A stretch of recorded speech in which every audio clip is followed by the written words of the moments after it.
point is the speed of the response is always proportional to the bandwidth of the system. Higher the bandwidth, faster the response. So this one I've already told you, whether it is a response can be anything. For any given input, any response you are going to get. The response of the transfer function is always there in proportion to the bandwidth of the transfer function. So the speed of the response is always proportional to the bandwidth of the system. Higher the bandwidth, faster the response. Why it is like this? Why it is like this? Because I have already told you, rise time into bandwidth is always equal to constant. So then I can say, as the bandwidth increases, definitely the rise time should decrease. As the rise time decreases means we can say the speed of the response will increase. So therefore we can say that higher the bandwidth of any given system, the less the rise time, so therefore faster is the response.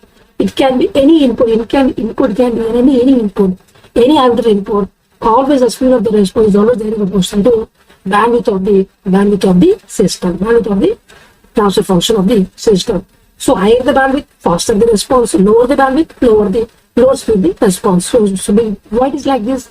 Rise time of the bandwidth is always equal to constant. As the bandwidth increases, the rise time decreases. As the rise time decreases, the speed of the response will increase. So therefore we can say, finally, the speed of the response is always proportional to the bandwidth of the system. Higher the bandwidth, faster the response, because the rise time of the bandwidth is always equal to constant.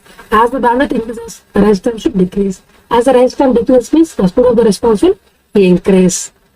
Input can be anything. For any arbitrary input, you can get the corresponding output. So the speed of the response is always very proportional to bandwidth of the system. Higher the bandwidth, faster the response. Lower the bandwidth, lower speed of the response. Slower the response.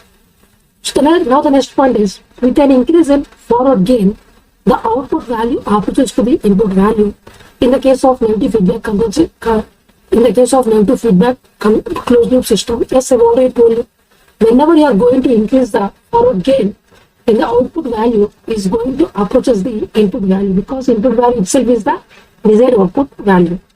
In the case of the negative feedback closed loop system or negative feedback closed loop system, so therefore we can say, in the case of negative feedback closed loop system, as the forward gain increases, the output value is going to approach the input value or the desired output value.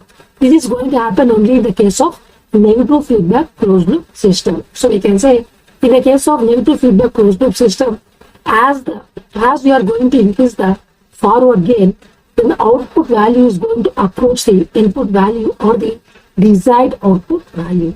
This is possible only in the case of negative feedback closed loop system. So this point always you have to keep in your mind. So we can say, with an increase in the forward gain, the output value is going to approaches the input value in the case of negative feedback closed loop system. So in simple words, I can say, in the case of the negative feedback closed loop system, as the forward gain increases, the output value is going to approaches the input value. So now the next point is, the transfer function is dependent only upon its internal structure as well as the components, and it is independent of the input applied to the system. So basically we can say, the transfer function is P of S by R of S, which is equal to, you are going to get some ratio of the numerator by denominator. So this ratio is independent of the type of input.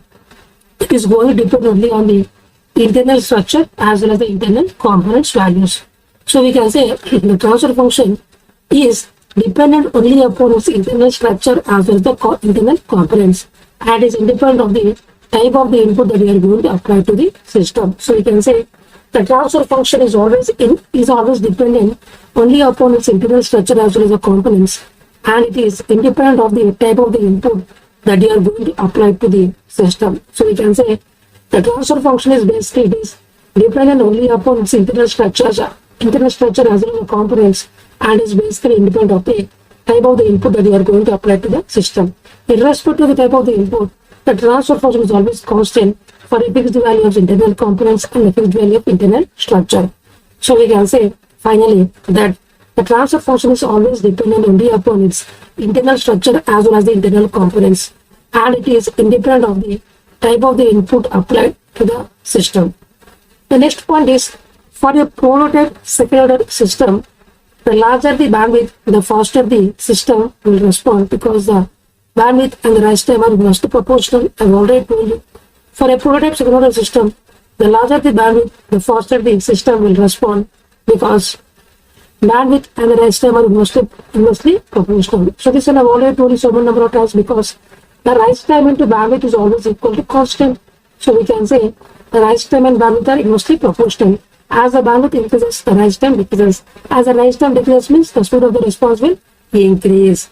So as the rise time decreases means the speed of the response will increase. So therefore we can say for a prototype switching motor system, the larger the bandwidth, the faster the system will respond because the bandwidth and the rise time are inversely proportional. So this point I've already told you so many number of times because the product of the rise time and the bandwidth is always equal to constant. So the rise time and the bandwidth are inversely proportional. So as the bandwidth increases, the rise time will decrease. As the rise time decreases means the speed of the response will improve or increase. So this point always you have to keep in your mind. The next point is by using feedback in control systems, the sensitivity to parameter variations is improved. This is achieved at the cost of loss of the system gain. I've already told you this point also. By using the feedback in control systems, the sensitivity to parameter variations is improved. This is achieved at the cost of the loss of the system gain. So basically, whenever you are going to use the negative feedback, then the sensitivity is going to get decreased. Decrease means we can say it is a improve. Improve we can say. Decrease means it is improved. Increase means it is degraded. Is the sensitivity of the output with respect to parameter variations is decreased. Decreased means we can say improved in the case of negative feedback system because of the gain is going to be also going to get decreases because it is going to sacrifice its gain in order to improve the sensitivity. Listen carefully. The negative feedback control system is going to decrease its gains in order to improve the sensitivity. So it is going to sacrifice its gain in order to improve the sensitivity. So in the life also, if you sacrifice something, you are going to get the things that you want. So if you want something, you need to sacrifice the unimportant things. If you want something in your life, the important things, definitely you have to sacrifice the unimportant things. So this is the same thing in real life also. So therefore we can say that in the case of negative feedback system, in order to improve the sensitivity, definitely we need to decrease the system gain. So we can say by using the feedback in the control systems, the sensitivity to parameter variations is improved. This is achieved at the cost of the loss of the system gain. As you can see clearly here, basically, in the case of negative feedback system, the sensitivity is going to get decreased. Decrease means we can say improve. Increase means degraded. So this is going to happen with the sacrifice of the gain. So gain is also going to get decreased.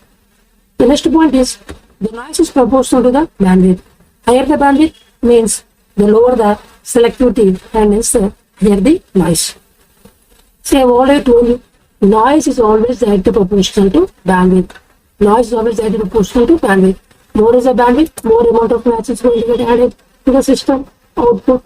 So less the bandwidth, less amount of noise is going to added to the system. So noise is proportional to the bandwidth. Higher the bandwidth means the lower the selectivity and hence higher the noise. So we can say as the higher the noise means higher the noise means higher the bandwidth means higher the noise. Then we can say the output is going to get degraded because of lot of noise. So definitely you cannot select the output because of lot of noise. And also we can say in simple words, noise is always very proportional to bandwidth. As the bandwidth increases, more amount of noise can be added in the output. So because of this, the output is going to get degraded. So definitely you are not going to select that output. So lower the selectivity.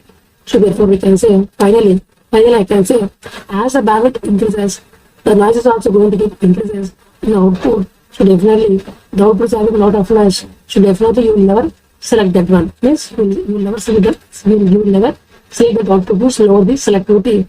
So therefore this is the thing that we need to understand. So noise is always proportional to the bandwidth.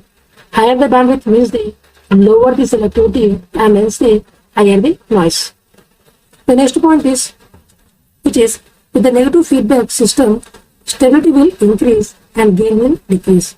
So whenever you are going to use a negative feedback system, definitely we can say the stability is going to get increases or improved.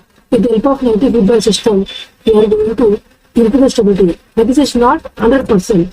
If you are not giving the negative feedback properly, the stability may degrade also. But if you give the negative feedback properly, yes, then the stability is going to get increased and also gain is going to get decreases. So this one I've already told you.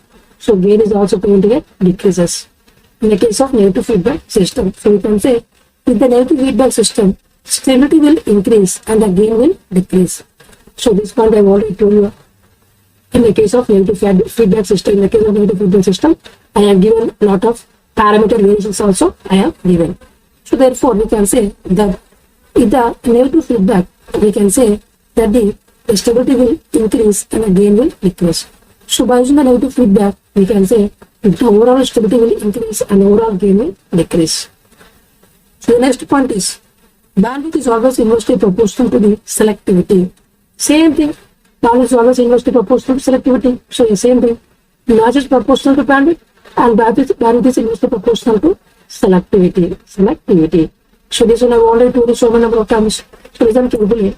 More is the bandwidth, more is the noise. So more is the noise in the output. So definitely you will never, so as the noise is more in the output, definitely you will never select that output. So therefore we can say selectivity is less. So as the bandwidth increases, noise will increases and selectivity will decrease more. So therefore we can say bandwidth and selectivity are inversely proportional. So bandwidth is always inversely proportional to the selectivity. So bandwidth is always inversely proportional to the selectivity, as you can see clearly from this relation. So finally I can say as the bandwidth increases, more amount of noise is going to add in the output. So definitely the output is going to get degraded. So you will never select an output which is having a lot of noise. So the amount of selectivity of the given output is very less. So simple relation is noise is always very proportional to bandwidth and bandwidth is always inversely proportional to selectivity. So if you remember this relation, it is very easy to solve this type of questions. So now we are going to discuss another point. Listen carefully. Control action is basically dependent on the output in the case of closed loop control system. So control action is basically dependent on the output in the case of closed loop control system. Basically, what is the meaning of closed loop control system? We are going to give feedback from output to input. So definitely, if there is any change in output, with the help of this closed loop, we will try to make this output always to come to a desired value, even though there is a variation in the output. That is called as a control. We are going to control the output in order to get the desired output.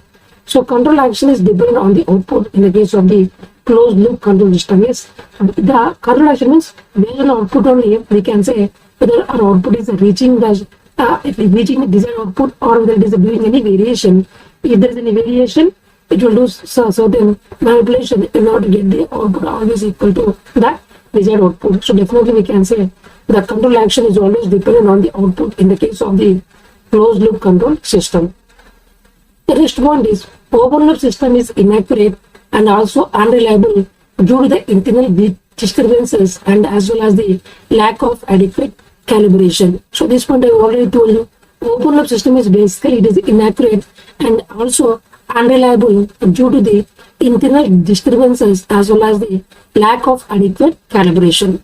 So this point we can say simply. So basically open loop system is there is no feedback from output to input and this has always said to be inaccurate because whenever there is any variations in the parameters or the external temperature, definitely the output is going to get varied. So definitely we can say output is going to get varied. It is not going to reach the desired value.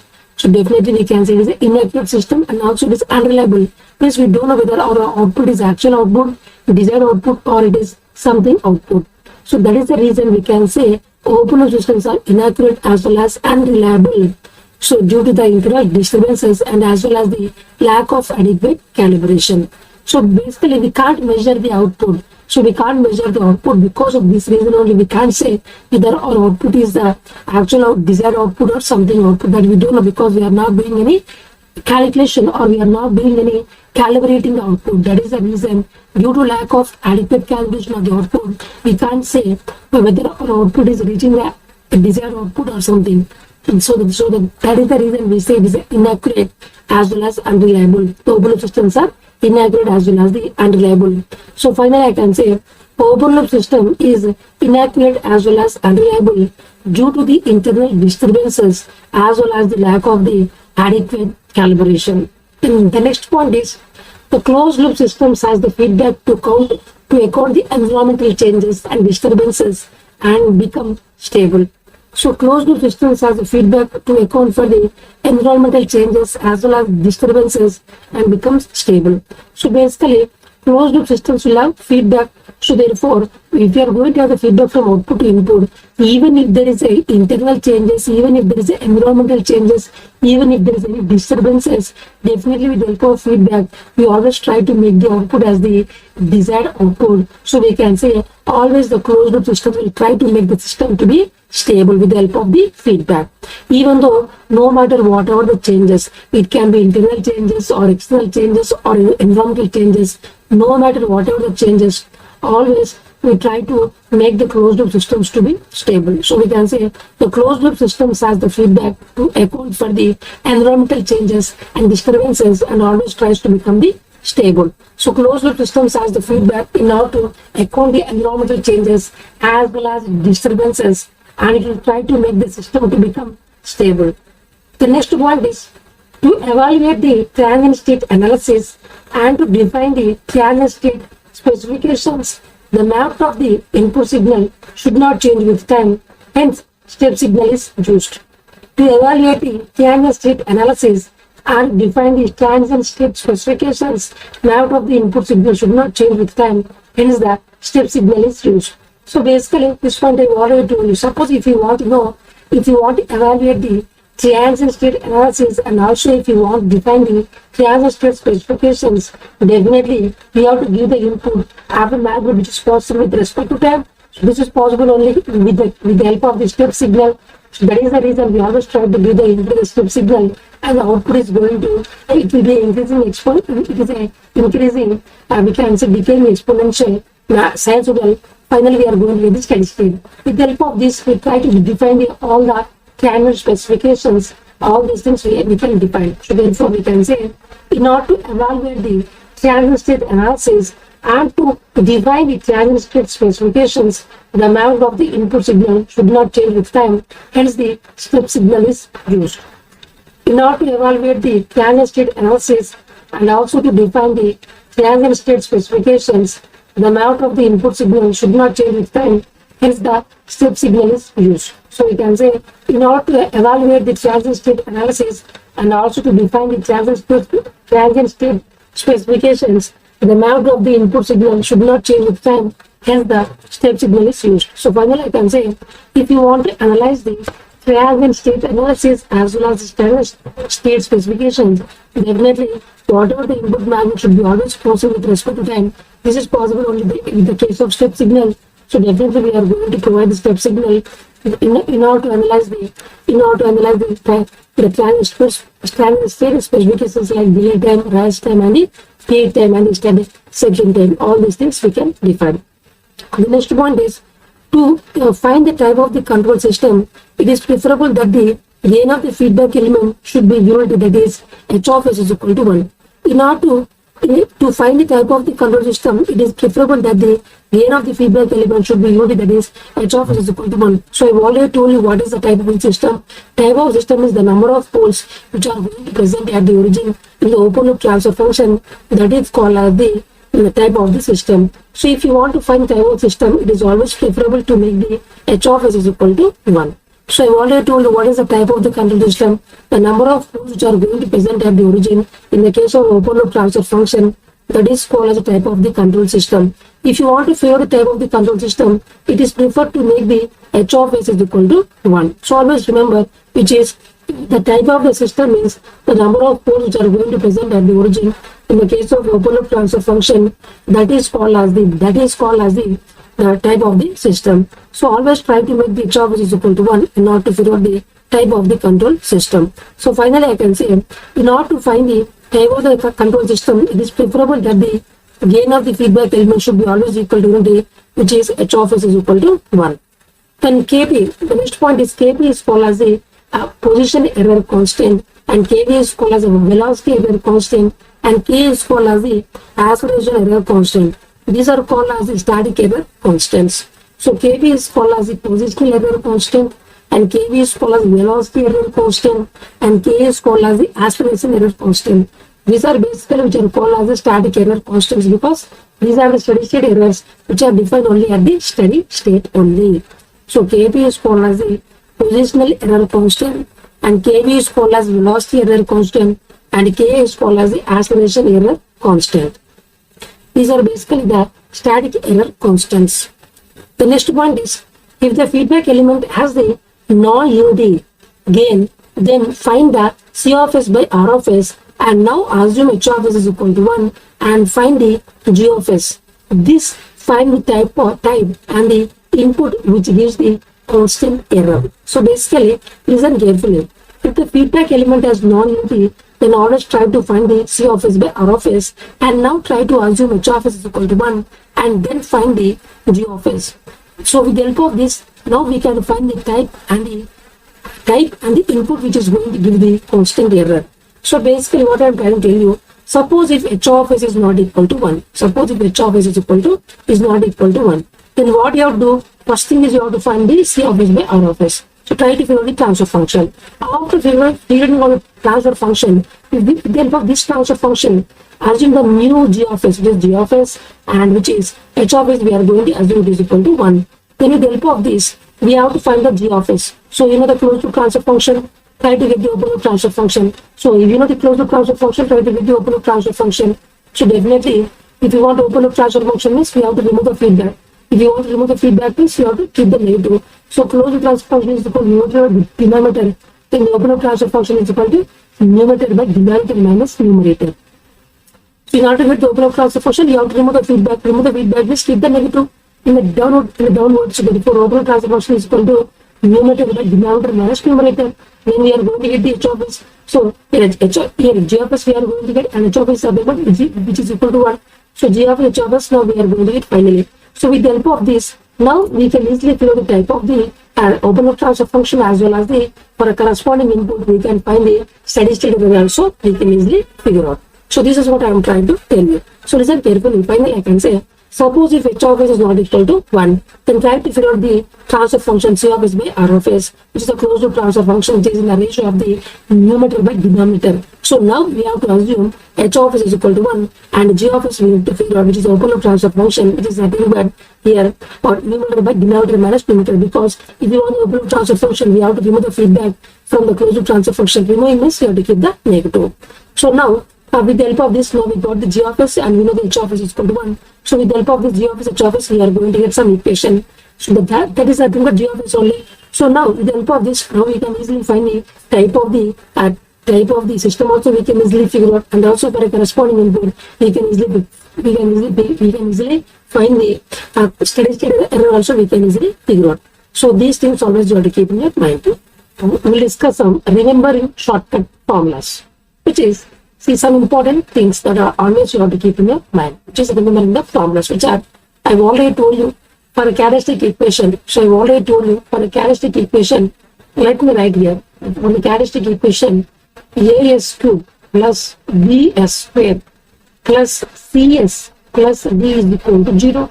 Then we can say whenever AD is less than BC, then we can say the system is said to be stable system. And I've already told you for a stable system, gain crossover frequency is lesser than phase crossover frequency, as well as the gain margin as well as the phase margin both are positive. Whereas whenever AD is equal to BC, then we can say the system is said to be marginally stable system. Means whenever the gain crossover frequency is equal to phase crossover frequency, as well as the gain margin is equal to 0 dB, as well as phase margin is equal to 0 degree. So this one I have already told you.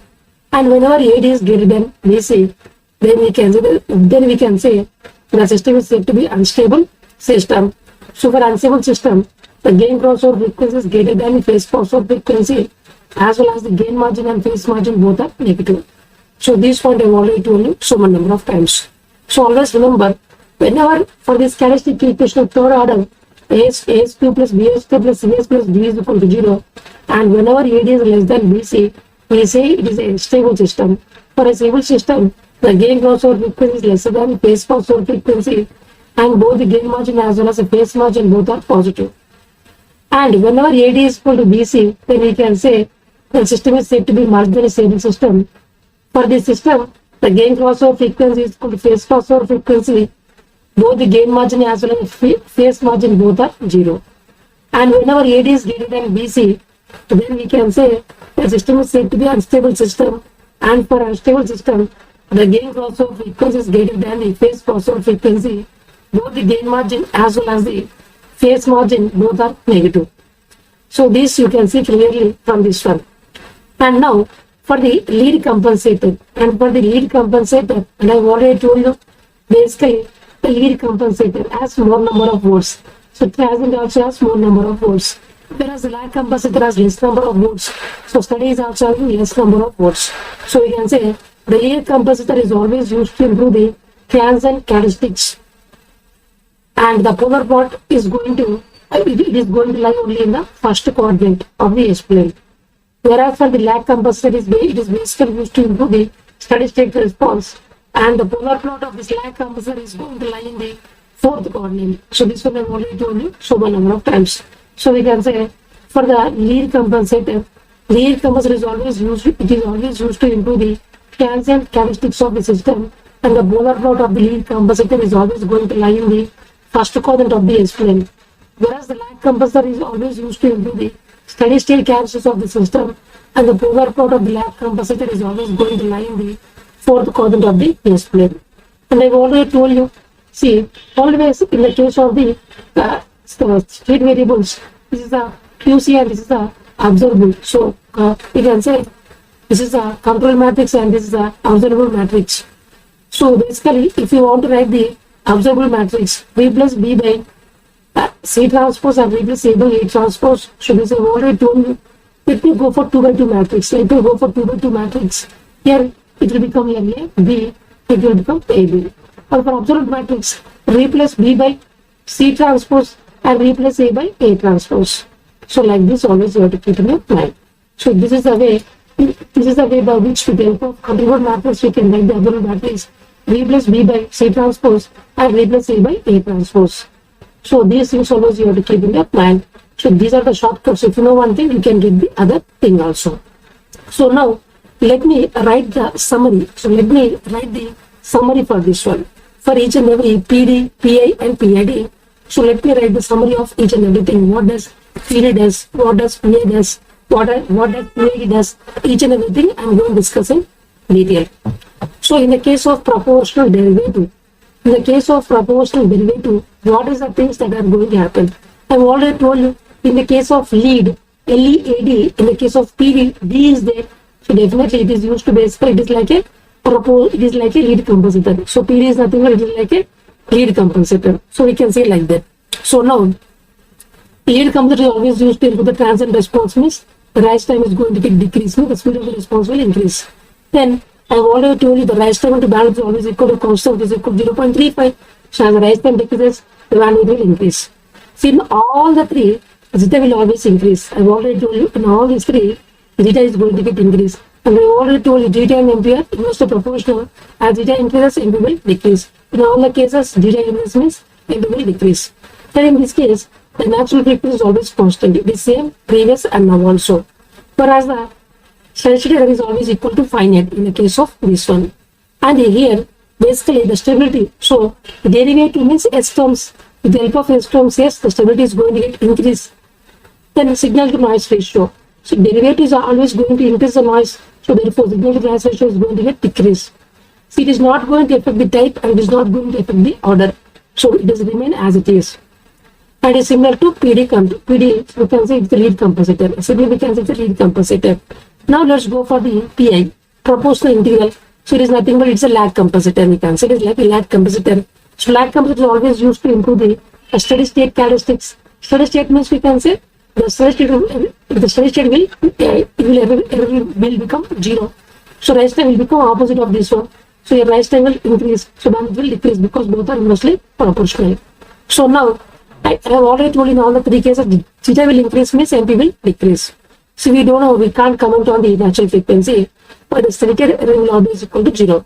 You see, integral control means 1 by S terms are going to come. So 1 by S means definitely the stability, the poles are going to get increased. So definitely we can say, see, with the help of PD, the zero terms are going to get increased, and with the help of PI, the pole terms are going to get increased. So whenever the pole terms are going to get increased, the stability decreases. But whenever the zero terms are going to get increased, the stability will increase. This one I have already told you. In the case of open transfer function, if the zeros are added, then definitely the root locus is going to shift to the next of S plane. The stability will increase. But if you add the post to the open transfer function, then the root locus is going to shift to the arcs of S plane. Then you can say the stability is going to get decreases.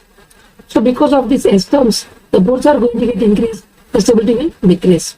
But here signal to noise ratio will improve here. In the case, the previous case it will decrease, here it is will increase.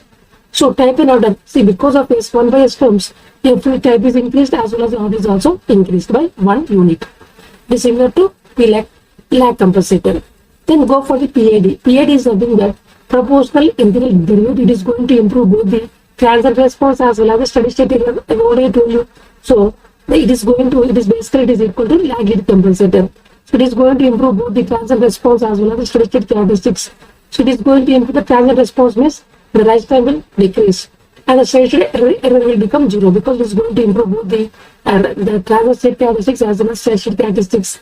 So therefore, steady state error will become 0 and the rise time is going to get decreased because it is going to improve the transient response. So the rise time and bandwidth are inversely proportional. As rise time decreases, the bandwidth will increase. In all the three cases, zeta will always increase. So therefore, the peak portion will decrease because both are inversely proportional. So we can't comment on the omega n and we can't comment on the stability. Whereas signal to noise ratio is also going to get decreases in the case of PID. In the case of only PI, signal to noise ratio will improve. In remaining other cases, it will get degrade.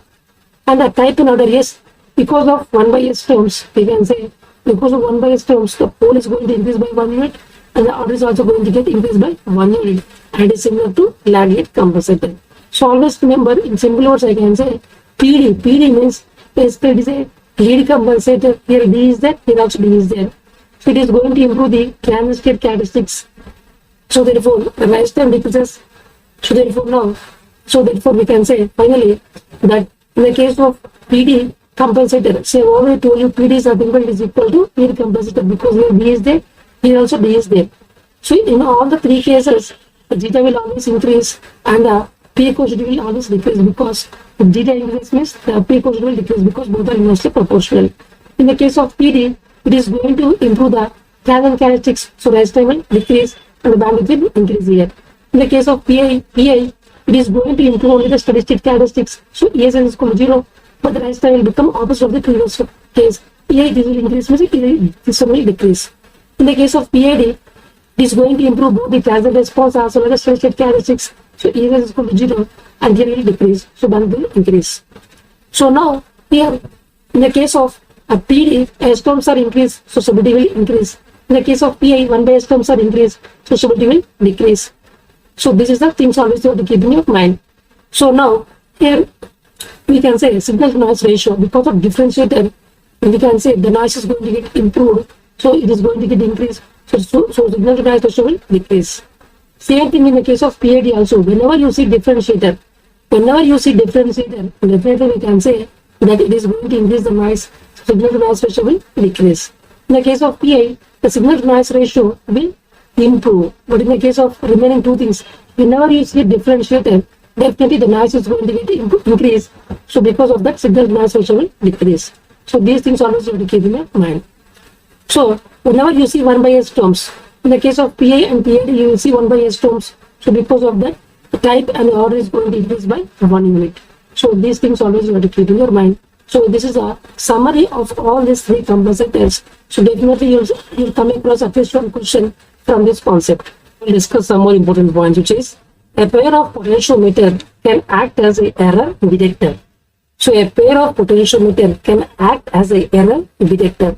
So basically, if you are going to choose a pair of potentiometers, so basically they are going to act like an error detector.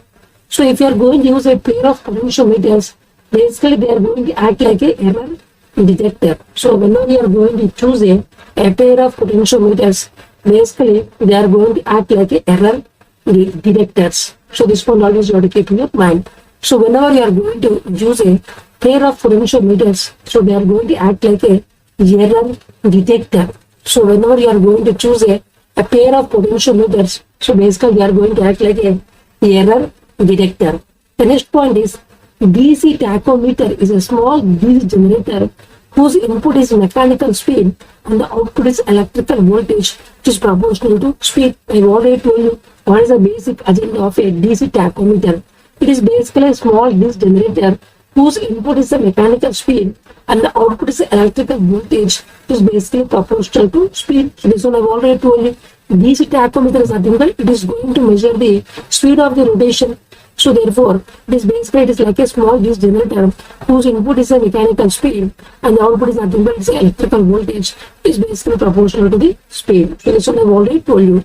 So therefore, we can say that DC tachometer is basically it's a very small DC generator whose input is basically mechanical speed and the output is electrical voltage. It is proportional to speed. This one I have already told you, which is the basically we can say the voltage is directly proportional to speed. So therefore we can say finally it is a small DC generator whose input is a mechanical speed and output we are going to get the electrical voltage and this electrical voltage magnitude is directly proportional to the speed of the rotation of that shaft. So therefore finally I can say DC tachometer is basically a small DC generator whose input is a mechanical speed and the output is a electrical voltage which is basically proportional to the speed. So basically with the help of tachometer we can measure the speed of the rotation of the anything we can easily measure. So finally I can say that a DC tachometer is basically a small DC generator whose input is a mechanical speed and output is electrical voltage and this electrical voltage magnitude is always proportional to the speed of the rotation. The next point is sensors, transducers and the potentiometers, which are basically the examples of the zero-order system. So the examples of the zero-order systems are the sensors, transducers as well as the potentiometers. These are the few examples of the zero-order system. Zero-order system is as the power of 0.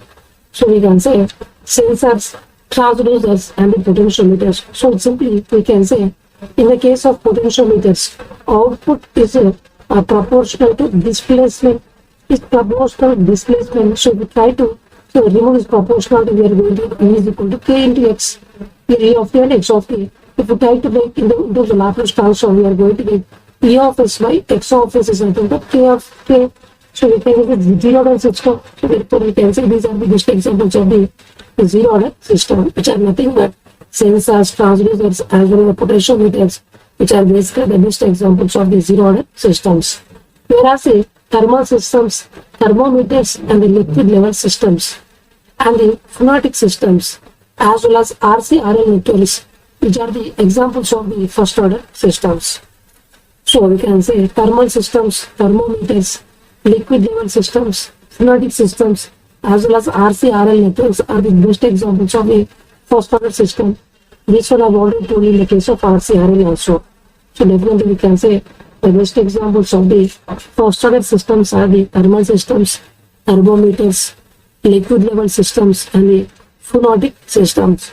These are the RC/RL networks. These are the best examples of the first order systems. So always remember which is the thermal systems, thermometers and the liquid level systems and the phonetic systems and the RC/RL networks, which are the best examples of the first order systems. So this point always you have to keep in your mind. So therefore, finally I can say thermal systems, thermometers, liquid level systems, phonetic systems and the RC/RL networks, which are the best examples of the first order system. Because if you try to figure out the transfer function of these systems, you will get a power of s to the power of 1. This is highest order. So that is the reason these are called as a first order systems. So now if you see, this is a C of t diagram with respect to t. So it is having the initial value of ki and the final value of k0. So this you can see clearly the initial value is ki and the final value is k0. So how to write this one? I have already told you the shortcut is f I f. Here it is a plus, here it is a minus. Here you have to do it like this, e to the power of minus 3 by 2. So this is the expression. I have already told you f I f. Here f I f. Here positive, here negative. Take the bracket and e to the power of minus 3 by 2. So what is the final value? K0. K0. And what is the initial value? Ki. Final value? K0. E to the power of minus 3 by 2. Same thing here with 2. So therefore, final value plus initial value minus final value into the power of minus 3 by 2. Shortcut is f I f. Here plus, here minus, bracket e to the power of minus 3 by 2. final value is k naught, initial value is ki. They substitute these values, will get the equation. So C of t is equal to k naught plus ki minus k naught into e to the power of minus t by 2. Where k naught is called as the final value and k is called as the initial value, as you can see clearly from this one. So this is the general expression always you have to keep in your mind, which is the FIF, positive, negative, into e to the power of minus t by 2. So final value plus initial value minus final value into e to the power of minus t by 2. So this shortcut always you have to keep in your mind. The next point is, in a step response, C of 0 is not equal to 0, then don't find h of t is equal to d by dt of C of t and h of s. But find h of s by C of s by R of s. If C of 0 is equal to 0, then we can find h of s by both methods. So listen carefully. So basically what I am trying to tell you. Suppose what is the step response? Let me assume here C of t, but generally I will try to use a S of t. Suppose, listen carefully. Suppose if the step response is S of t, I am going to assume S of t is the step response. Suppose if its initial value is equal to 0, means S of 0 is equal to 0. Then we can find the transfer function by two methods. First, to find the impulse response h of t is equal to impulse response is nothing but because you can see delta of t is equal to d by dt of mu of t. Similarly, its impulse response is h of t and its step response is s of t. So s of t is also going to follow the same fashion. So h of t is equal to d by dt of s of t. So now, if you know the s of t, just substitute and simplify and get the value of h of t. H of t you are going to get right. So if you know h of t, then find the Laplace transform of h of t is nothing but the transfer function itself. Or you can use the other method also. What is the other method? Transfer function, which is what is the output here s of t and input is u of t. So you just find the transfer function. Transfer function is nothing but the Laplace transform of s of t by the Laplace transform of u of t. So by this also you can figure out. So either by two methods you can figure out the transfer function of the system. Listen carefully. For the step response, if the initial value is equal to 0, then you can find the transfer function of the system by these two methods, which is first try to find the impulse response, which is equal to dt of s of t, and then find the Laplace transform of impulse response, which is nothing but transfer function. Or you can find the other method also, which is the transfer function is equal to the Laplace transform of output be the Laplace transform of input. Your output is step response and input is u of t. So by this also we can get the transfer function. In both these methods we can get the transfer function. The answer is same. But now, suppose if the initial value is not equal to 0. If the step response initial value is not equal to 0, then don't find this one, but only find by the second method. So if the initial value of the step response is not equal to 0, then don't find in this way, which is first find the impulse response, then do the Laplace transform of impulse response in order to get the transfer function. You don't follow this method because this method is going to give you the inaccurate result. But if you go for this method, then you are going to get the result, which is find the transfer function by C of s by R of s. So you can see clearly here. So what I am trying to tell you, suppose if the initial value of the step response is equal to 0, then with the help of these two methods, we can figure the transfer function. But if the initial value of the step response is not equal to 0, then don't use the first method, only use the second method in order to figure out the transfer function of the system. So this is what I am trying to tell you. Listen carefully. If the initial value of the step response is equal to 0, then by this both the methods we can figure out the transfer function. If the initial value of the step response is not equal to 0, then don't find the transfer function by first method, but only use the second method in order to figure out the transfer function. So listen carefully. What I am trying to tell you, listen carefully. If the initial value of the step response is equal to 0, then by both these methods we can figure out the transfer function. If the initial value of the step response is not equal to 0, then don't do this first method in order to get the transfer function, but only do the second method in order to get the transfer function. So listen carefully. In the step response C of t, if C of 0 is not equal to 0, then don't find the h of t is equal to d by dt of C of t and then h of s. So don't follow the first method, but follow the second method, which is find the transfer function by C of s by R of s. If C of 0 is equal to 0, if the initial value of step response is equal to 0, then we can find the transfer function by both the methods. Same thing I have already told you. So listen carefully. If the initial value of the step response is equal to 0, then we can find the transfer function by both these methods. But if the initial value of the step response is not equal to 0, then don't follow the first method, only follow the second method in order to get the transfer function. So these things always you have to keep in your mind. The next point is, when approximating the higher order transfer function to a lower order transfer function, first locate the insignificant pole and then convert into the time constant form and then remove that insignificant pole. So what I am trying to tell you, suppose if you want to approximate a higher order transfer function to a lower order transfer function, first we have to locate the insignificant pole and then convert everything into a time constant format and then remove that insignificant pole. And the new thing that you are going to get is the approximate transfer function of the previous one. So basically what I am trying to tell you, suppose they have given a very complex transfer function, they have given very high order transfer function. So I want to approximate to a low order transfer function. Then first draw the pole zero plot of all these ones. All the open loop, all the poles and zero, just to do the zero, you can see the pole zero on the S-plane, just draw the diagram. And from there, it's a very, very far away from the origin. Take those things as a blindly we have to neglect them. So first thing is you have to convert everything into time constant format, and whichever poles which are very, very insignificant or very far away from origin, just remove the terms. Then the remaining thing that you are going to get is the approximate transfer function of the previous one. So when approximating the higher order transfer function to a lower order transfer function, first locate the insignificant pole and then convert into a time constant form and then remove the insignificant pole.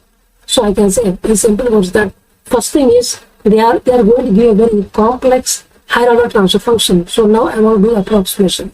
The first thing is draw the pole zero plot and locate the poles which are very insignificant, which are very far away from origin. Then convert everything, every transfer function. So convert every transfer function, total transfer function into a time constant format, and whichever the pole which is insignificant, now just remove that one. The remaining that you are going to get is called as which is the approximate transfer function. So this one always you have to keep in mind. The next one is the general equation of a third order characteristic equation is the general equation of a third order characteristic equation, which is s plus a into s square plus bs plus c is equal to 0. So this is the general expression of a third order characteristic equation, which is s plus a into s square plus bs plus c is equal to 0. So you can say it is basically a third order. So this is the general expression of the third order characteristic equation, which is s plus a into s square plus bs plus c is equal to 0. So this is the general equation of the third order characteristic equation, which is s plus a into s square plus bs plus c is equal to 0. The next point is the general equation of a third order characteristic equation with the all equal roots is. The general equation of a third order characteristic equation with all equal roots is s plus a whole cube is equal to 0. So you can say it's a characteristic equation, third order characteristic equation with all the roots are equal, which is equal to minus a. I can say like this. So therefore we can say the general equation of a third order characteristic equation with all the equal roots are s plus a whole cube is equal to 0. So we can say it is a third order characteristic equation with all the characteristic equation roots are equal, which is equal to minus a, as you can see clearly from this statement. The next statement is, for overdamped systems, the performance specifications depend on the pole in a dominant region. For overdamped systems, the performance specifications depend on the pole in the dominant region. For overdamped systems, the performance specifications depends on the pole in the dominant region.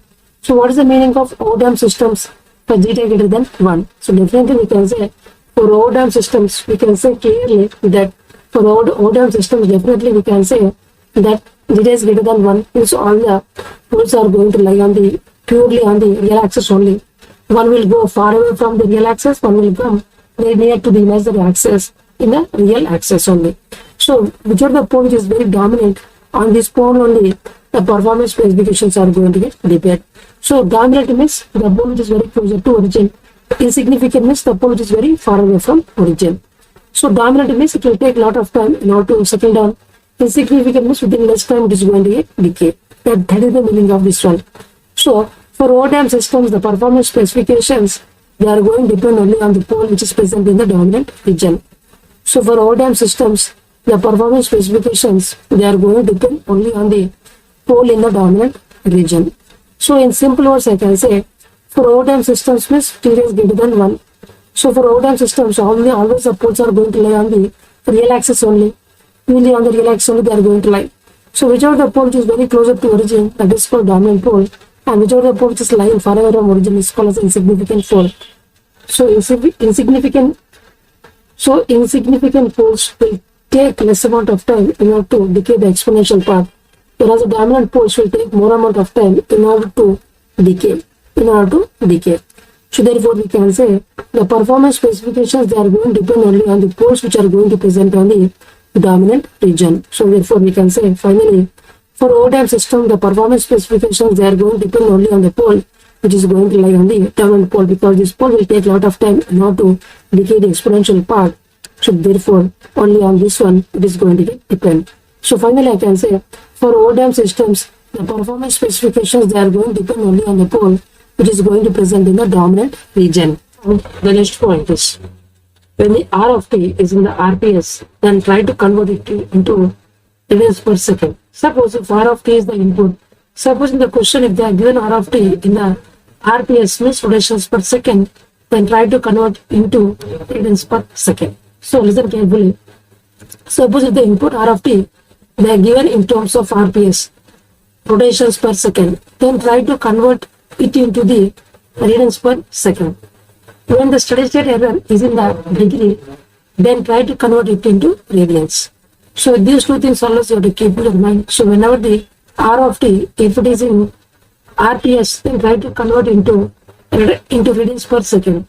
And when the steady state error is in the degrees, then try to convert it into radians. So these two important points always you have to keep in your mind. See, whenever R of t is in the RPS, rotations per second, then try to convert it into the radians per second. And whenever the steady state error is in the degrees, then try to convert it into radians. So these things always you have to keep in your mind. So therefore we can say whenever the input R of t is in the rotations per second, then try to convert it into the radians per second. Similarly, when the steady state error is in the degrees, then try to convert it into the radians. So these two things always you have to keep in your mind. So whenever the input R of t is in the rotations per second, then try to convert it into the radians per second. And whenever the steady state error is in the degrees, then try to convert it into the radians. So finally I can say whenever the input R of t is in the RPS, rotations per second, then try to convert it into the radians per second. And whenever the steady state error is in the degrees, then try to convert into radians. So these two things always you have to keep in your mind. So whenever zeta is equal to 1, we get no overshoot with minimum settling time for the response. So always remember, whenever the zeta is equal to 1, we say it is a critical response.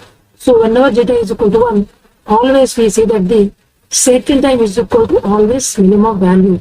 Settling time is equal to minimum value for zeta is equal to 1, and also the peak overshoot is equal to 0. So therefore we can say there is no peak overshoot. So these things always you have to keep in your mind.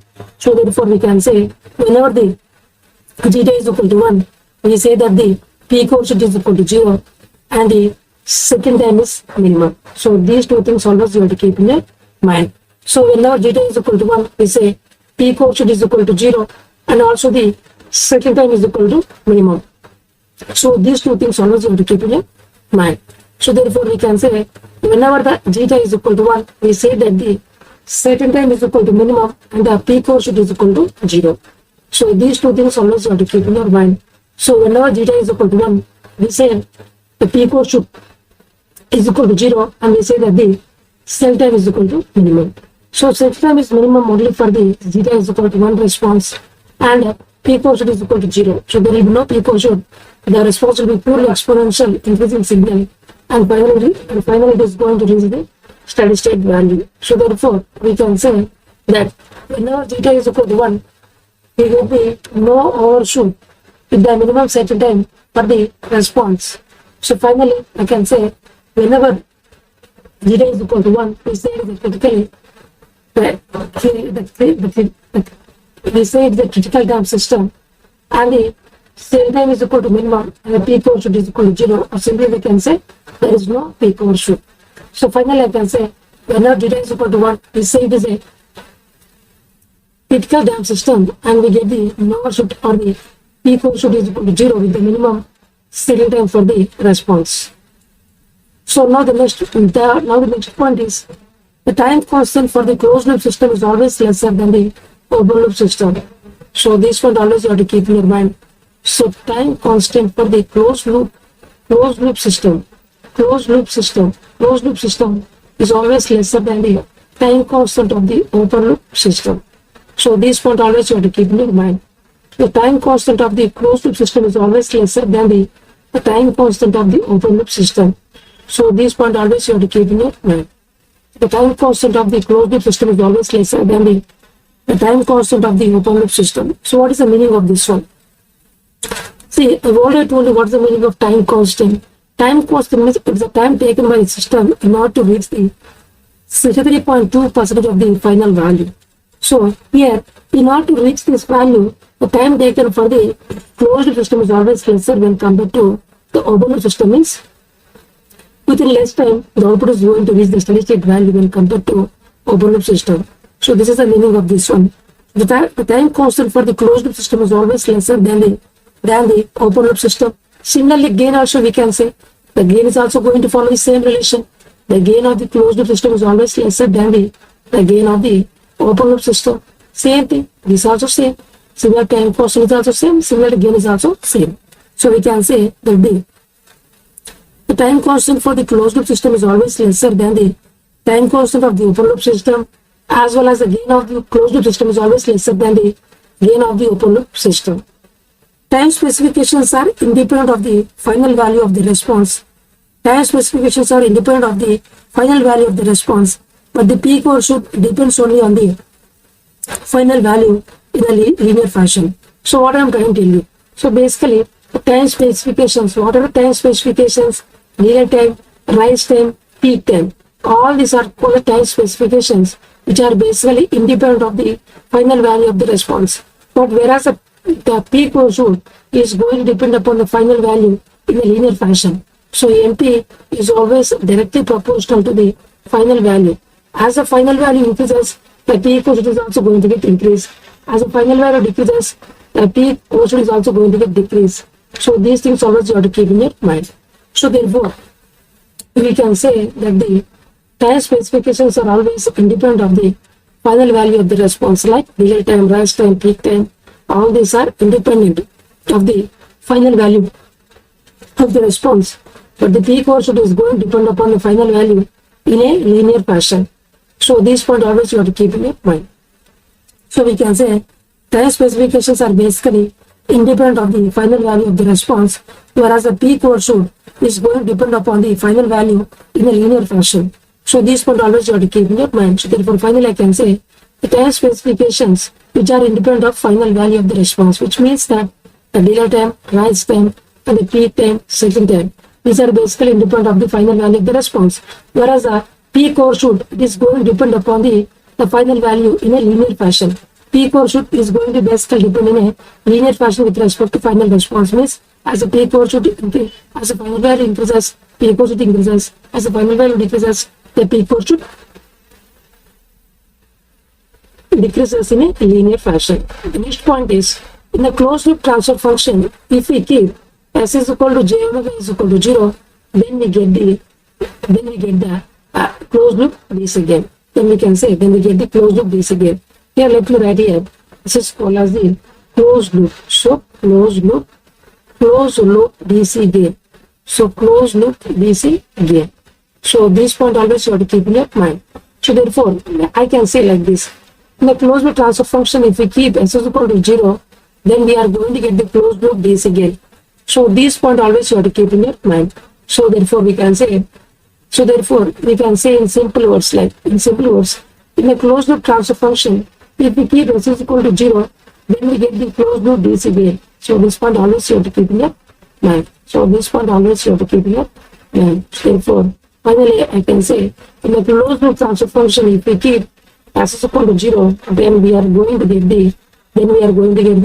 this one. What is the meaning of this one? So therefore we can say in the closed loop transfer function, if we keep S is equal to 0, then we are going to get the closed loop DC gain. Suppose in the open loop transfer function, if we keep s is equal to 0, then we are going to get the open loop DC gain. So this is a very important thing here. So finally I can say in the closed loop transfer function, if we keep s is equal to 0, then we are going to get the closed loop DC gain. In the open loop transfer function, if we keep s is equal to 0, then we are going to get the open loop DC gain. So what is the meaning of this one? Means for the given system, if the input frequency is equal to 0, then what is the output that you are going to get with the help of this scale? So by this scale, scaling multiplication factor, we are going to get the response. So that is the meaning of this one. So in final I can say, suppose if you are going to give a DC input signal, further the frequency is equal to 0, then it is going to scale by this factor of gain. So this is the closed loop DC gain we are going to get. So the input is going to multiply by this closed loop DC gain in order to get the output. So this is the point always you have to keep in your mind. So therefore we can say that the closed loop transfer function, if we keep s is equal to 0, then we will get the closed loop DC gain. And in the open loop transfer function, if we keep s is equal to 0, then we get the open loop DC gain. So this point always you have to keep in your mind. So now the next point is, if the step response at t is equal to 0 is equal to 0, then h of t is equal to t by dt of step response, and the transfer function is equal to Laplace transform of h of t, or the transfer function is equal to c of s by r of s. So this point I have already told you, just now only I have already told you. So let me rewrite this one. Suppose if the step response, s of t is called step response. Suppose for this, if s of 0 is equal to 0, then I have already told you by two methods we can figure out the transfer function. One is, first try to figure out the impulse response. H of t is equal to d by dt of step response. Then whatever is h of t, you got just to the Laplace transform of h of t in order to get the transfer function. So this is the one method. The other thing is the transfer function is nothing but the Laplace transform of output to the Laplace transform of input, which is the Laplace transform of s of t by the Laplace transform of u of t. In this method also you can figure out the transfer function. In both these methods you can figure out the transfer function. So therefore, for the step response s of t, if s of 0 is equal to 0, then we can figure out the transfer function of the system with two methods. The first method is the figure out the impulse response, which is h of t is equal to d by dt of step response. The transfer function is equal to the Laplace transform of impulse response. Or the second method is the transfer function is the Laplace transform of output signal by the Laplace transform of input signal. The output signal is the step response and the input signal is the step input. So do this ratio, we are going to get the transfer function. Suppose if the step response at t is equal to 0 is not equal to 0, then you don't have to follow the first method in order to get the transfer function. Only you have to follow the second method in order to get the transfer function of the system. So therefore, the transfer function is now not equal to the Laplace transform of h of t, but transfer function is equal to c of s by r of s. So these one always you have to keep in your mind. So whenever the step response at t is equal to 0 is not equal to 0, then by first method we can figure out the transfer function. Only by the second method we can figure out the transfer function. So this one always you have to keep in your mind. So only by the second method only we can figure the transfer function, but not the first method. So listen carefully. If the step response at t is equal to 0 is equal to 0, then we can figure out the transfer function with two methods. The first method is the try to figure out the impulse response, which is the derivative of the step response, and the transfer function is the Laplace transform of impulse response. And the second method is the transfer function is the Laplace transform of input signal by the Laplace transform of input signal, which is the Laplace transform of s of t by the Laplace transform of u of t. So by this we can get the transfer function. Suppose if the step response at t is equal to 0 is not equal to 0, then by first method we can't figure out the transfer function. Only by second method only we can figure out the transfer function. So this point always you have to keep in your mind. The next point is omega d is called as the damped frequency. It is also called as the output frequency. So omega d is called as the damped frequency. It is also called as the output frequency. Also we can call this one. So always remember which is omega d is called as the damped frequency or the output frequency. By any name we can give this one. So we can say omega d is called as the damped frequency or the output frequency. These are the different names for the omega d, and I have already told you what is the formula of omega d. Omega d is equal to omega n into under root over 1 minus theta square. So this formulas I have already told you. So therefore we can say omega t is equal to omega n into under root over 1 minus theta square. So this formula also you have to remember. So omega t is called as a damped frequency.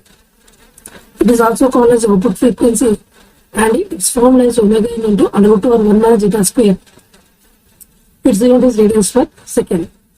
The next point is the system which are very quickly dying of transient responses is relatively more stable than the others. So basically, the systems which are very quickly dying of transient response is relatively more stable than the others. So basically, suppose if you are going to compare two systems, in the first system, the transient response is going to die very quickly when compared to other system, then we can say system 1 is more stable when compared to system 2. So this point always you have to keep in your mind. So whichever the system is the very fast way of dying the transient response, that is said to be more stable one.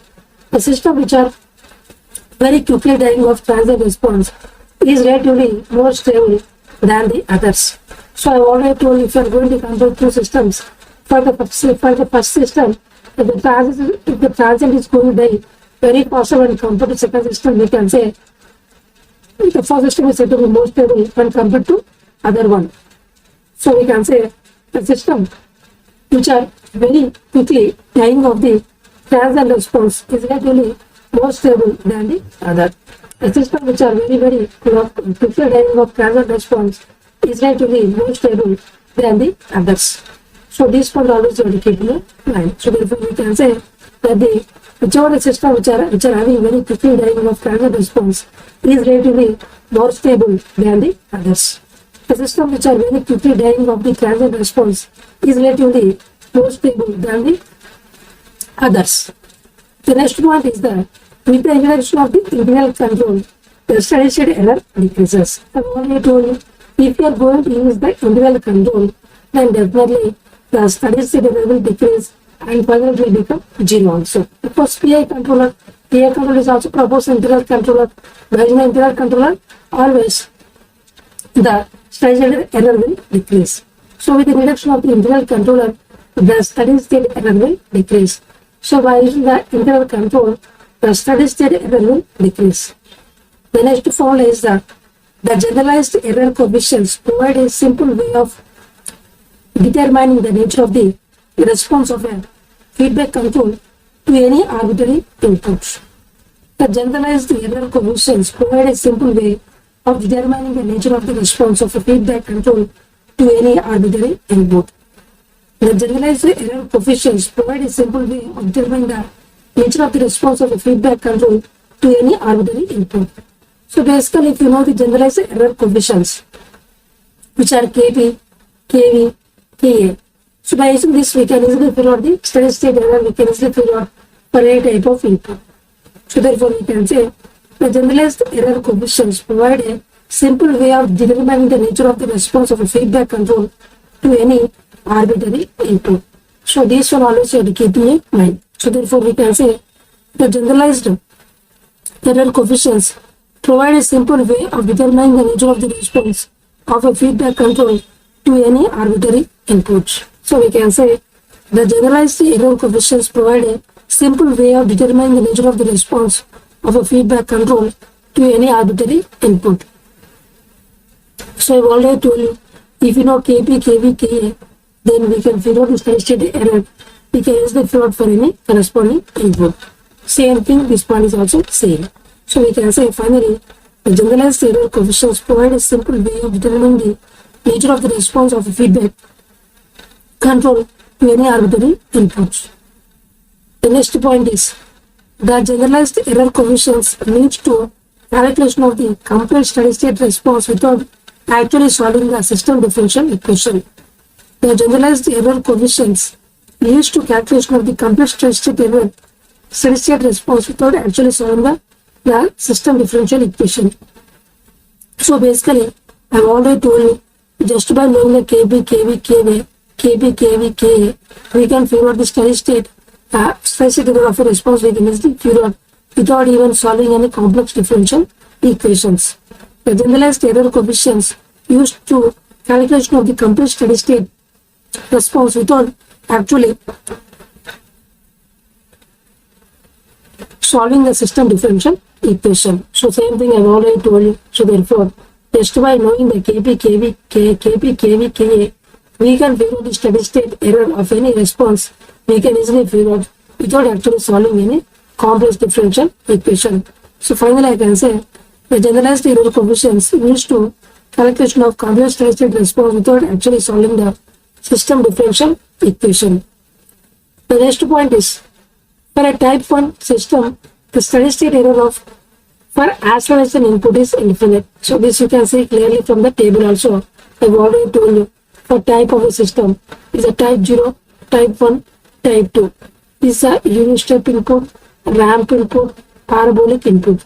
Here it is a by 1 plus kV, kp. Here a by kV, here a by kA.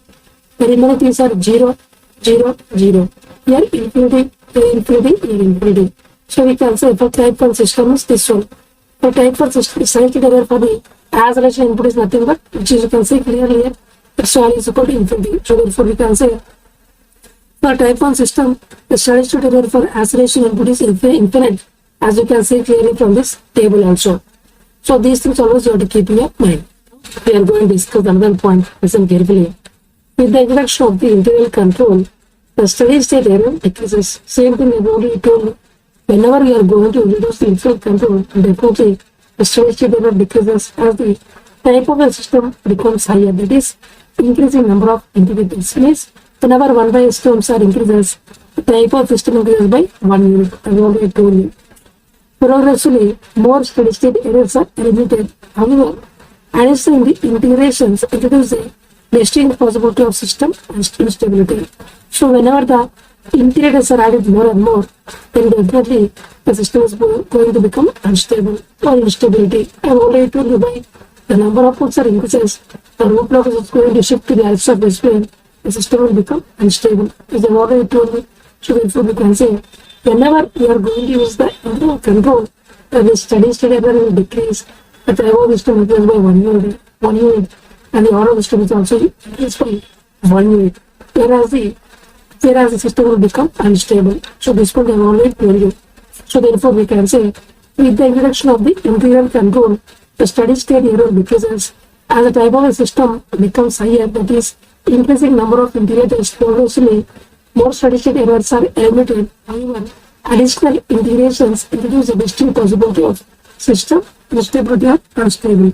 So finally I can say by adding the integral control, the steady state error will decrease, the type of system increases by 1 unit, and the order of system is also increased by 1 unit, and also the system is said to be unstable because if the poles are going to get added, the root log is going to shift to the S of S plane, to the RS of S plane, so the system will become more unstable. So this point I have already told you. The next point is the disadvantages of the static error constants, which are the Kp, Kv, Ka, is that they do not give information on the steady state error where inputs are other than the 3 basic types, which are the step, ramp and parabolic. Another difficulty is that the error constants fail to indicate the exact manner in which the error function changes with time. The dynamic error may be evaluated using the dynamic error coefficients. The concept generalized to include inputs of almost any arbitrary function of time. So basically, I have already told you what is the basic disadvantage of the static error constants, because this Kb, Kv, Ka, they are going to give you only the steady state error only for 3 types of input, which are the ramp, step input, ramp input and parabolic input. But other than these 3 inputs, it will never give the steady state error. So this is one of the disadvantages, and also it cannot give the exact variation of the steady state error with respect to time. It can only give the steady state error only. So this is the other disadvantage. These 2 things we are going to eliminate with the help of the dynamic concept. With the help of dynamic error coefficients, we can figure out the error with respect to time at any given input also we can figure out, and also even at any time also we can easily figure out with the help of dynamic error coefficients. So this concept I already told you. So listen carefully. The disadvantage of the static error constants Kp, Kv, Ka is that they do not give information on the steady state error where inputs are other than the 3 basic type of inputs, which are the step ramp and parabolic. And the difficulty is that the error constants fail to indicate the exact value in which the error function is obtained. Whereas dynamic errors may be evaluated using the dynamic error coefficients. The concept generalized to include even inputs of almost any arbitrary function of time. So finally I can say, by using the steady state error constants like Kb, Kv, Ka, we can only figure out the steady state error only for the three inputs, which are the step input, ramp input, and parabolic input. Other than these three inputs, it will never give the steady state error. And also one more point is, they can't give the exact variation of the steady state error with respect to time. It can't give, it can only give only the steady state. So these two disadvantages we are going to eliminate with the concept of the dynamic error constants. So no matter whatever the input, now we can easily figure out the error, and also at any time also we can easily figure out the error at any time with the help of dynamic error coefficients. The next point is, the generalized error coefficients will not establish any relationship among the various types of inputs. The generalized error coefficients will not establish any relationships among the various types of inputs. Listen carefully. The generalized error coefficients will not establish any relationships among the various types of inputs. I have already told you that generalized error coefficients, which are Kp, Kv, Ka, there is no relation between these three things. There is no relation between these three things. The generalized error coefficients will not establish any relationships among the various types of inputs. So this Kp, Kv, Ka, there is no relationship between them because the inputs are different. So the generalized error coefficients will not establish any relationship among the various types of inputs. The next point is, swiftness of transient response depends on the rise time and the peak time, and the closeness of the response to the desired response depends on the overshoot and the settling time. Whereas the reduction of the steady state error due to feedback control, number of integrators in the loop transfer function tells about the type number. Listen carefully. Swiftness of the transient response depends on the rise and the rise time and the peak time. So basically, the swiftness of the transient response depends on the rise time and the peak time, whereas the closeness of the response to the desired response depends on the overshoot as well as the settling time. Whereas reduction of the steady state error due to feedback control, so the number of ingredients in the loop transfer function tells about the type number. So these are the individual statements. Always remember, the swiftness of the transient response, it is going to depend on the rise time as well as the peak time, whereas the closeness of the response to the desired response depends upon the overshoot as well as the cycle time. Whereas the reduction of the steady state error due to feedback control. So if you do the feedback control, there is a reduction in the steady state error, and the number of integrators in the loop transfer function tells about the type number. So suppose if there are three integrators, means 1 by s cube plus 3 is nothing but there are the type number is 3. So we indicate that there are 3 integrators in that open loop transfer function. So these things always you have to keep in your mind. So finally I can say, the swiftness of the transient response depends on the rise time as well as the peak time, whereas the closeness of the response to the desired response depends on the overshoot as well as the cycle time, whereas reduction of the steady state error because of the feedback control, whereas the number of integrators in the loop transfer function tells about the type number. So these things always you have to keep in your mind. So finally I can say, the swiftness or the speed of the transient response depends on the rise time as well as the peak time, whereas the closeness of the response to the desired response depends on the overshoot as well as the cycling time. Whereas the reduction of the steady state error depends on the feedback control, whereas the number of integrators in the loop transfer function, it tells about the type number. Type number means the number of poles are going to present at the origin in the open loop transfer function is called as the type of the system. So these things I've already told you. So in simple words I can say, the transient response, the fastness of the slowness of the transient response depends on the rise time as well as the peak time, whereas the closeness of the response, the desired response depends on the overshoot as well as settling time, whereas the reduction of size error depends upon the feedback control, whereas the number of integrators in the loop transfer function tells about the type number. The type number is called 3, means we can say there are 3 integrators in that loop. If the type number is equal to 4, means we can say there are 4 integrators in that loop transfer function. So these things always you have to keep in your mind. Now we will discuss another point. Listen carefully. For a series RLC circuit, we are going to get, which is zeta is equal to R by 2 into under root over COL. And the natural frequency omega n is equal to 1 by under root over LC. The time constant T is equal to 1 by zeta omega n. So you know the value of zeta, you know the value of omega n. Substance simplify, we are going to get the value which is equal to QL by R. And the P quotient formula is equal to e to the power of minus zeta pi by under root over 1 minus zeta square. So these formulas I have already told you in the conventional formulas also. So we can say for a series RLC circuit, we are going to get the damping ratio zeta is equal to R by 2 into under root over C by L. And the natural frequency omega n is equal to 1 by under root over LC. The time constant T is equal to 1 by zeta omega n. So you know the value of zeta, you know the value of omega n. Just substance simplify, we are going to get the value which is equal to QL by R. And the P quotient MP is equal to e to the power of minus zeta pi by under root over 1 minus zeta square.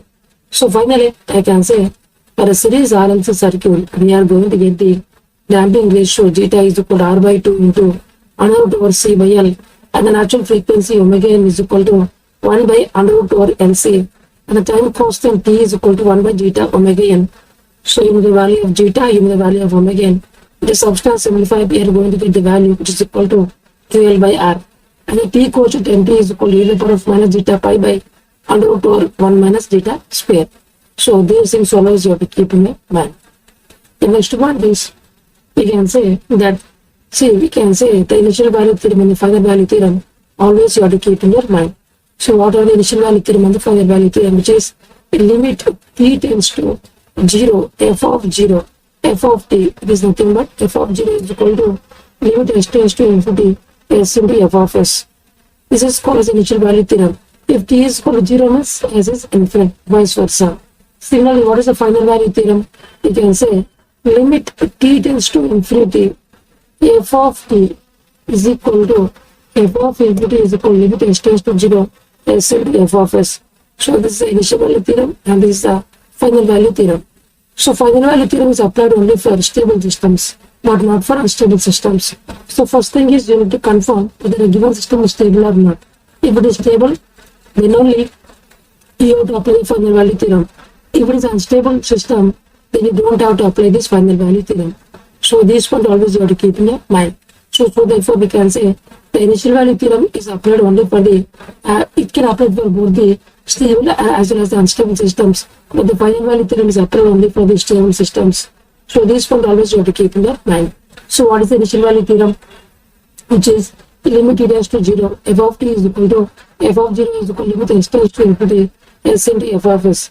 And the final value theorem is limit t tends to infinity, f of t is equal to f of infinity is equal to limit s tends to 0, s into f of s. So this is the initial value theorem and this is the final value theorem. So initial value theorem can be applied for both the stable as well as unstable systems, but the final value theorem is applied only for stable systems only. What's the meaning of stable system? If the pole zero plot of the, if all the poles are going to lie in the x of s plane, then we can say the system is said to be a stable system. If any one of the pole, if it is lying in the x of s plane, then we say the system is said to be unstable system. So this point always you have to keep in your mind.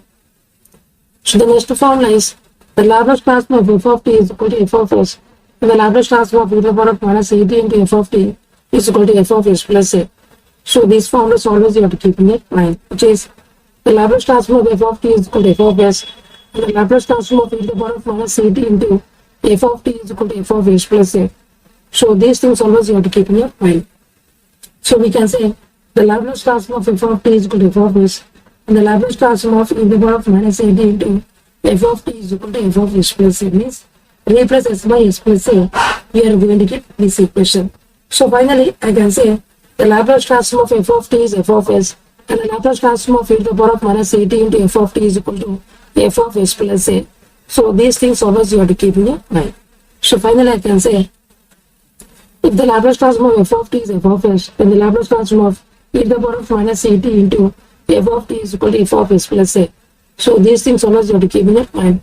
So now the next one is zeta is inversely proportional to 1 by under root over k. So this formula always you have to keep in your mind. Whereas zeta is called as a damping ratio and K is called as the gain of the system. Zeta is always directly proportional to 1 by under root over K. So this formula always you have to keep in your mind, which is zeta is always directly proportional to 1 by under root over K. Then zeta is called as the damping ratio of the system and K is called as the gain of the system. So this point always you have to keep in your mind, which is zeta is always directly proportional to 1 by under root over K. So that zeta is called as the damping ratio of the system and K is called as the gain of the system. So this point always you have to keep in your mind, which is zeta is always directly proportional to 1 by under root over K, where zeta is called the damping ratio of the system and K is called as the gain of the system. As the gain K increases, zeta decreases. Means we can say that I've already told you zeta is always inversely proportional to peak overshoot. So this one I've already told you so many number of times. Zeta is always inversely proportional to peak overshoot. So we can say as the gain of the system K increases, zeta decreases. Zeta and NP are inversely proportional. So therefore peak overshoot is going to get increases because both are inversely proportional to each other. So we can say finally zeta is always directly proportional to 1 by under root over K and zeta is directly proportional to 1 by NP. So from this we can say as the gain of the system increases, damping ratio decreases, so peak overshoot increases. As you can see clearly from this system and from these equations, high gain in a control system will leads to large overshoot in a control system. This as the gain increases, the peak overshoot is also going to get increases. So high gain in a control system will leads to large overshoot in a control system. So we can say high gain in a control system will leads to large overshoot in a control system, as you can see clearly from this equation. So as the gain K increases, overshoot is also going to get increases. So therefore we can say as high gain in a control system will leads to large overshoot in a control system. The next point is few points about regarding the steady state error. So now we'll discuss some important points regarding the steady state errors. Steady state errors analysis relies on the final value theorem. The steady state error analysis relies on the final value theorem. Yes, what is the meaning of steady state error? Steady state error is equal to a limit s tends to 0 s into E of s. So basically the steady state error, we can say the steady state error is basically depending upon the final value theorem only. This is called the final value theorem, and the steady state error is a measure of the system accuracy when a specific type of input is applied to a control system. So we can say the steady state error is a measure of the system accuracy when a specific type of input is applied to a control system. Basically, what is the error means? It is a difference between the desired output minus the actual output. So always there is some type of steady state error between the desired output and the actual output. So this is called as an accuracy. Steady state error is a measure of the system accuracy when a specific type of input is applied to a control system. So we can say steady state error is a measure of the system accuracy when a specific type of input is applied to a control system. So steady state error is a measure of the system accuracy when a specific type of input is applied to a control system.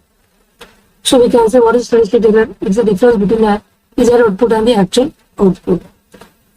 So always there is some type of error between the desired output. Desired output is nothing but actual input.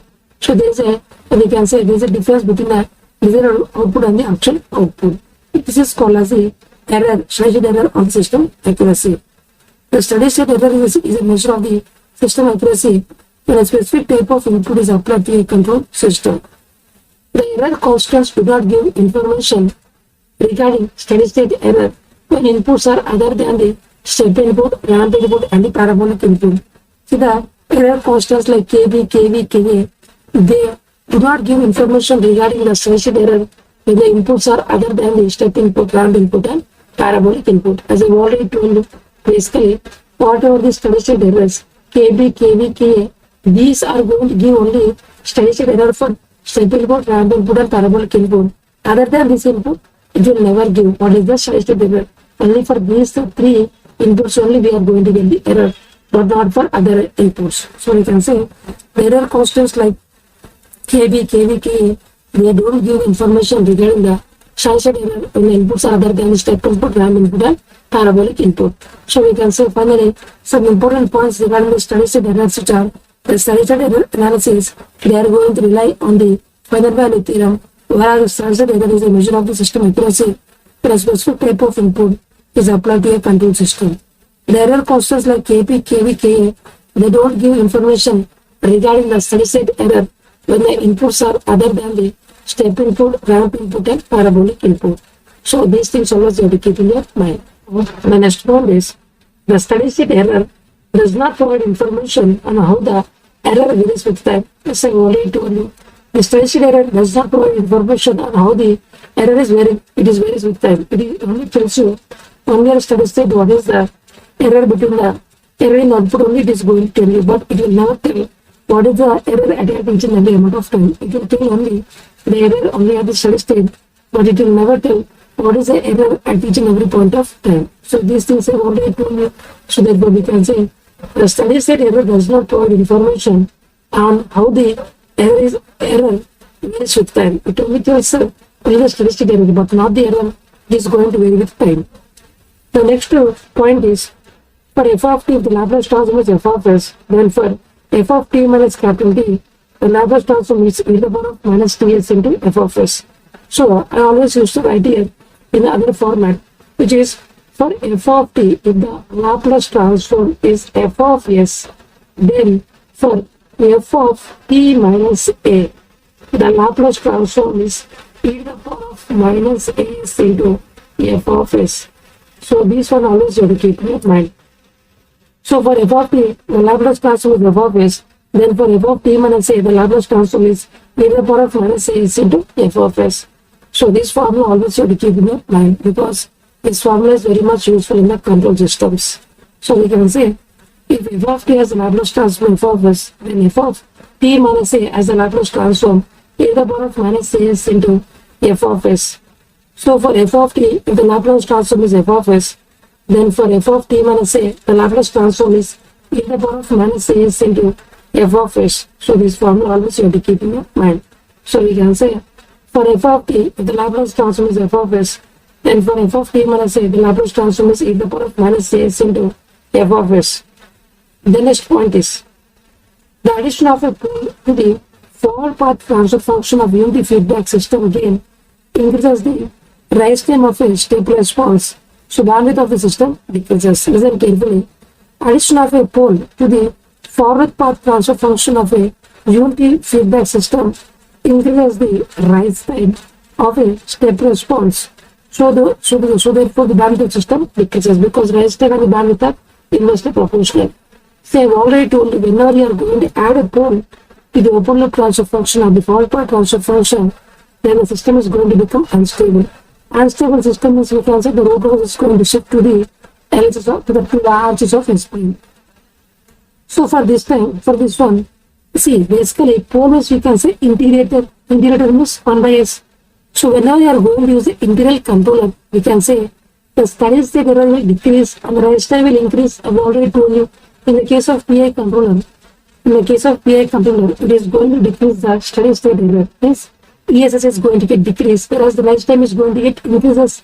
So rise time will increase, so therefore bandwidth will decrease, because rise time and bandwidth are inversely proportional, because rise time and the bandwidth is always equal to constantly. It's always equal to 0.35.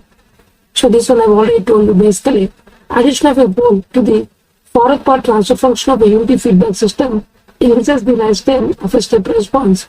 So the bandwidth of the system will decrease. So finally I can say, whenever you are going to add a pole, it indicates that adding an integrator with the open loop transfer function, so it will become a unstable system, because whenever you are adding a pole, the rotor is going to shift to the axis of S-plane, the system will become unstable. And also, it is a PI controller, so therefore we can say that PI controller is going to decrease the side error, but increases the rise time, so bandwidth will decrease. So these things always you have to keep in your mind.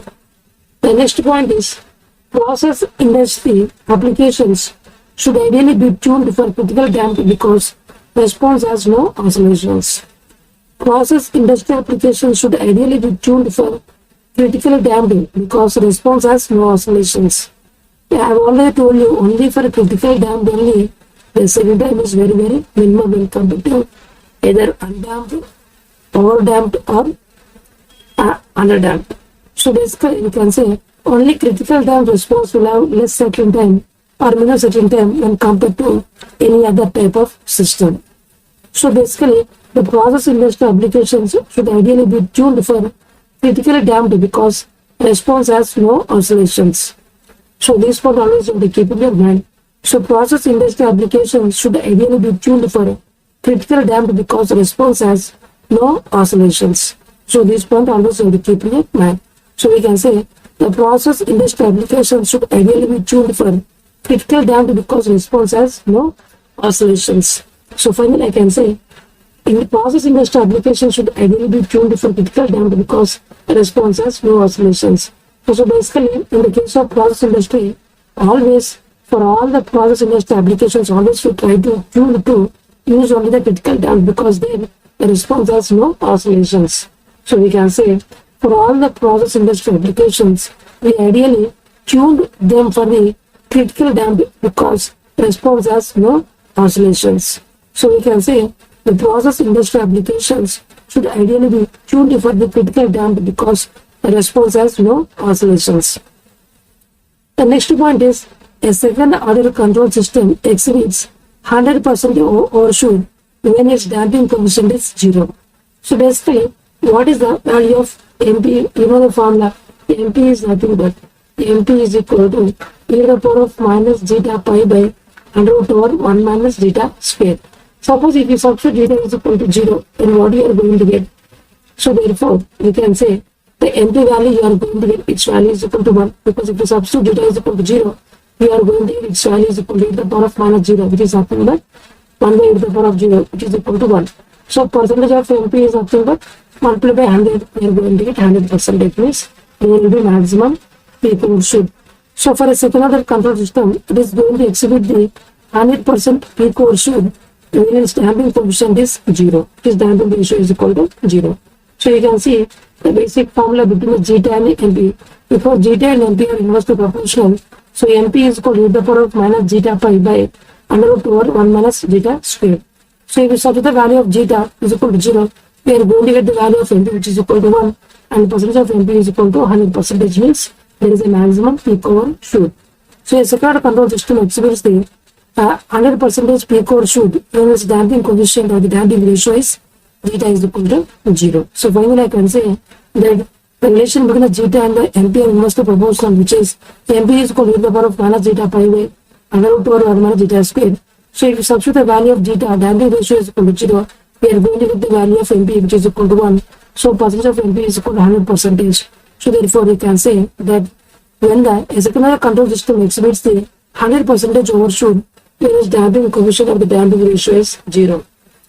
The next point is in transient response, overshoot MP and damping ratio zeta are measures of the speed of the response, that is how fast the response is achieved. The transient response, peak overshoot and the damping ratio are the measures of the speed of the response, that is how fast the response is achieved. So I already told you there are two important things which are the damping ratio and the MP. So these are the two things which are going to measure how fast the response is going to reach the steady state value. So in transient response, overshoot, peak overshoot and the damping ratio are the measures of the speed of the response. So basically, this damping ratio and the peak overshoot, these are the measuring quantities regarding the speed of the response. It means that how fast the response is achieved. So these two things are going to measure the how fast the speed of the response is. How fast the speed of the response is. So we can say the damping ratio and the peak overshoot, these are the two important parameters which are going to measure the speed of the response. The damping ratio and the peak overshoot, these are the two important parameters which are going to measure the speed of the response. The damping ratio and the peak overshoot, these are the two important parameters which are going to measure the speed of the response. The damping ratio and the peak overshoot, these are the two important quantities which are going to measure the speed of the response. So we can say the damping ratio and the peak overshoot, these are the two parameters which are going to measure the speed of the response. So we can say the transient response, the peak overshoot and the damping ratio which are going to measure the speed of the response, that is how fast the response is achieved. So finally I can say the damping ratio and the peak overshoot, these are the two parameters which are going to measure the how fast the speed of the response is, means how fast the response is going to get achieved. The next point is the general expression of the impulse response for an LTI system is h of t is equal to k into e to the power of minus zeta omega n t by under root over 1 over zeta square into sine of omega d plus pi, where pi is equal to tan inverse of under root over 1 over zeta square by zeta, or you can also write pi is equal to cos inverse of zeta also you can write. You can write it anything. So basically, if you go for a triangle, you can say this is phi and this is under root over 1 minus zeta square. So basically, we can say this is 1 and this is zeta.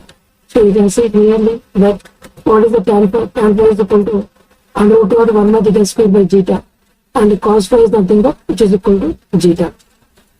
So you can see clearly from this picture also. So therefore, we can say that phi is equal to cos inverse of zeta, or you can write phi is equal to tan inverse of under root over 1 minus zeta square by zeta. You can write it anything.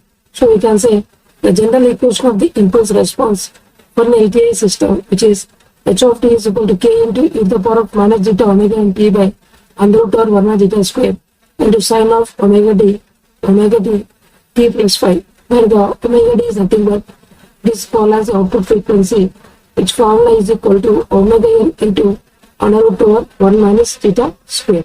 So these things always you have to keep in mind. You can say the general equation of the impulse response for an LTI system, which is h of t is equal to k into e to the power of minus zeta omega n t by under root over 1 minus zeta square sine of omega d t plus phi, where phi is equal to tan inverse of under root over 1 minus zeta square by zeta, or phi is equal to cos inverse of zeta. You can write it anything, you will get the same result. So finally I can say the general equation of the impulse response from an LTI system, which is h of t is equal to k into e to the power of minus zeta omega n t by under root over 1 minus zeta square into sine of omega d t plus phi, whereas omega d is equal to omega n into under root over 1 minus zeta square, whereas phi is equal to tan inverse of under root over 1 minus zeta square by zeta, or phi is equal to cos inverse of zeta. You can write it anything.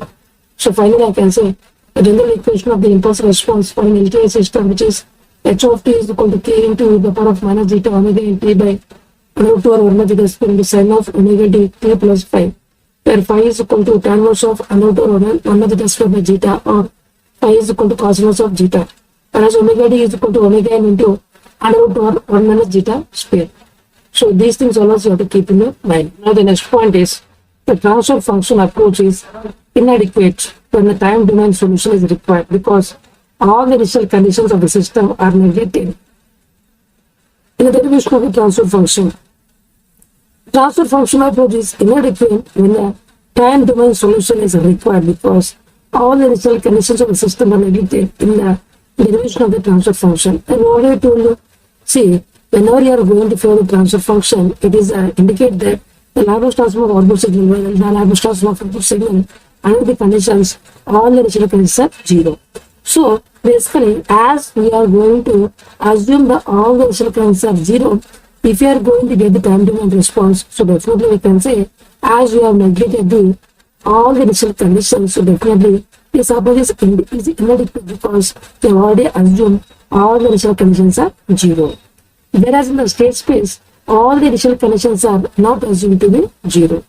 So definitely this is the difference between the transfer function approach as well as the state space approach. So in the case of transfer function model, always we are going to assume the initial conditions are 0.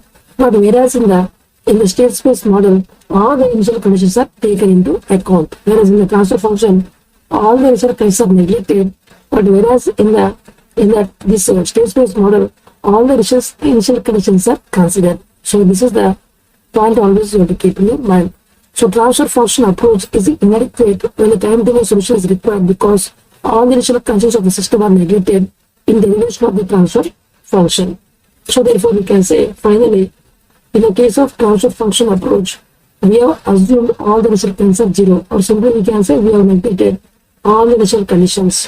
Whereas in the state space model, we have considered or we have taken into account all the initial conditions.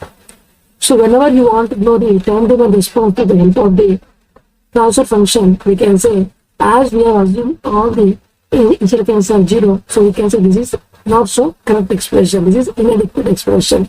So finally I can say that transfer function approach is inadequate when the time domain solution is required, because all the initial conditions of the system are neglected in derivation of the transfer function. The next point is, which is, this is the relation between a step response as well as the impulse response, which is S of t is equal to integration of minus f to t h of t into dt.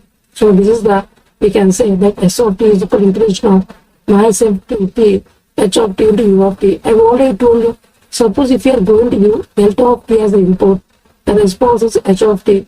And if you are going to give the u of t as the input, the response is s of t, as you can see clearly. So what is the relation between the inputs? You can see that so simply I can say that u of t. So u of t is nothing but which is the integration of the inputs signal. In the same fashion, the response is also going to follow the same thing. U of t response is s of t and delta of t response is h of t. So it is also going to follow the same thing. So this is a point always you have to keep in your mind. Then the reverse is also true. Then what is h of t? H of t is the derivative of the step response. So these two things always you have to keep in your mind. It is the step response is the integration of the impulse response, whereas the impulse response is the derivative of the step response.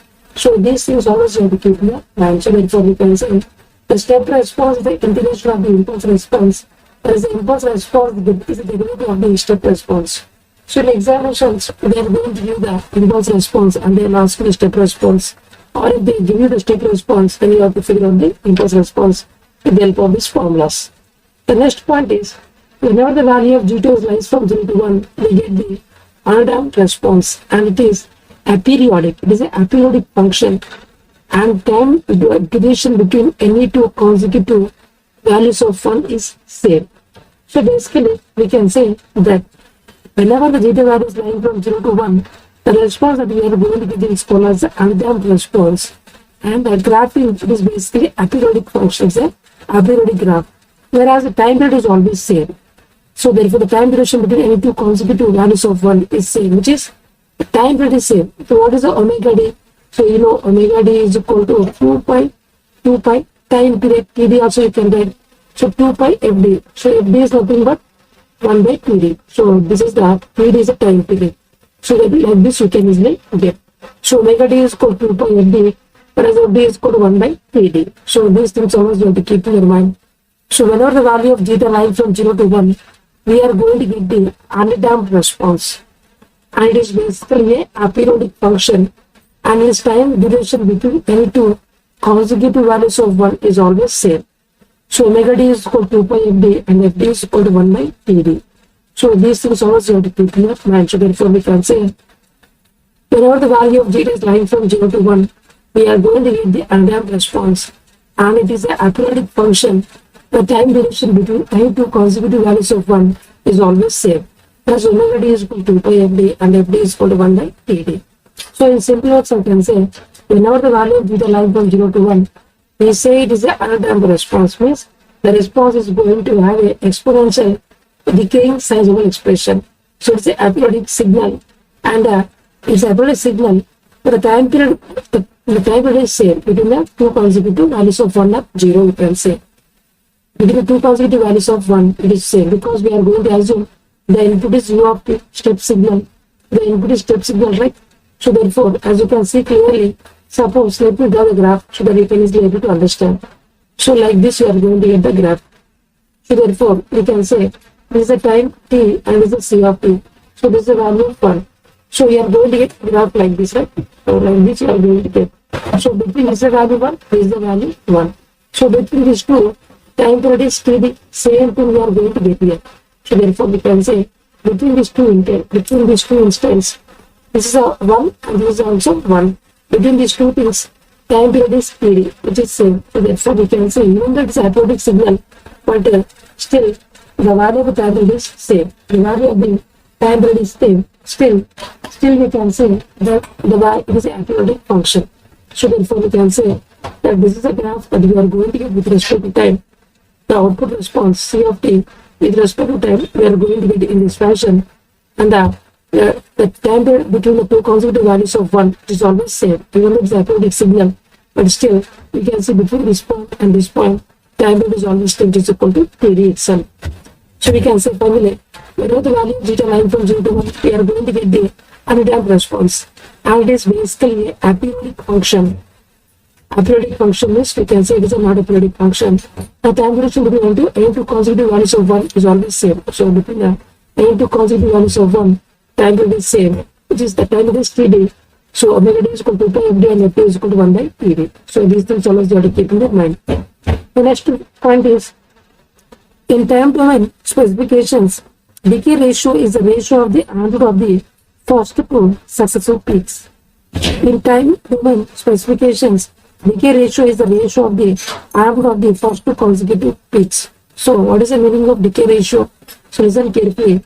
Decay ratio is nothing but it is a ratio of the amplitude of the, you can say, at the first peak one, you can say first peak overshoot by amplitude of the second peak to, or you can say first overshoot. So this is a TP1 at the first overshoot and TP2 at the first undershoot. So these things always you have to keep in mind. So between these two consecutive peaks, we have to do the ratio. So sorry, small correction. This is TP3. TP3 is second overshoot. Within the second overshoot. It's a first overshoot and this is a second overshoot. You know, or a TP formula, TP is equal to N pi by omega d, right? TP formula, N pi by omega d general expression. So if subtract N is equal to 1, we are going to get first overshoot. If subtract N is equal to 3, we are going to get the second overshoot. So therefore we can say this is a peak time. TP1 means N is equal to 1, TP3 means N is equal to 3. So this is the general expression of the peak over here, the time of the peak here. So what is decay ratio? It is a ratio of the successive ratio with two amplitudes. So in time domain specification, decay ratio is the ratio of the amplitude of the first two successive peaks. So we can say in time domain specifications, decay ratio is the ratio of the amplitude of the first two successive peaks. So we can say in time domain specifications, decay ratio is the ratio of the amplitude of the first two successive peaks. So in time domain specifications, decay ratio is the ratio of the amplitude of the first two successive peaks. So we can say decay ratio is the ratio of the amplitude at the TP1 by amplitude at the time TP3. The TP1 is the peak out first peak out time and TP3 is the second peak out time. So TP is equal to N pi by omega d. If substitute N is equal to 1, we are going to get the peak time at first overshoot, and if substitute N is equal to 3, we are going to get the second overshoot. So these things always you have to keep in your mind. So finally I can say in time domain specifications, decay ratio is the ratio of the amplitude of the first two successive peaks. So decay ratio is the ratio of the amplitude at the first peak overshoot by amplitude of the signal at the second peak overshoot. So TP is equal to N pi into the omega d. If substitute N is equal to 1, we are going to get the peak time at first peak overshoot time, and if substitute N is equal to 3, we are going to get the second peak overshoot time. So you can see clearly, so the decay is nothing but this amplitude ratio by this amplitude ratio. Suppose MP also say amplitude is MP1 and this amplitude is MP2. To the ratio of these two things, MP1 by amplitude, and we are going to get this decay ratio. So therefore, first overshoot, second overshoot. So do the ratio of these two amplitudes, we are going to get the decay ratio.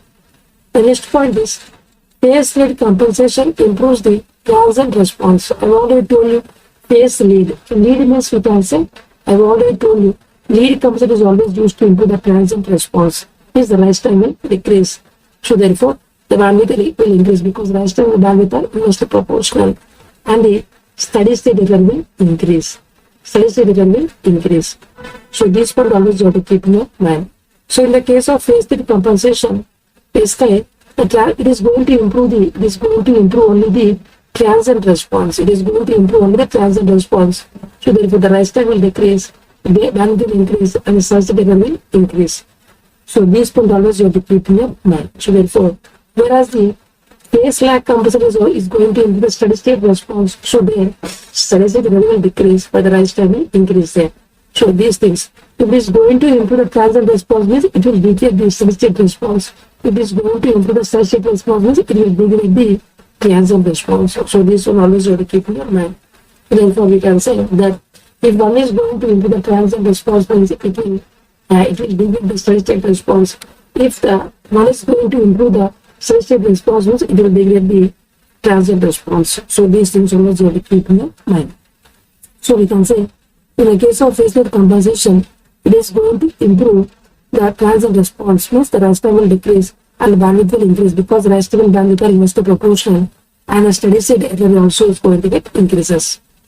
The next point is by adding a pole in the open loop transfer function on the closed loop step responses. So by adding a pole in open loop transfer function on the closed loop step responses, basically whenever you are going to add a pole in the open loop transfer function, then what is the effect on the closed loop step response that we are going to figure out.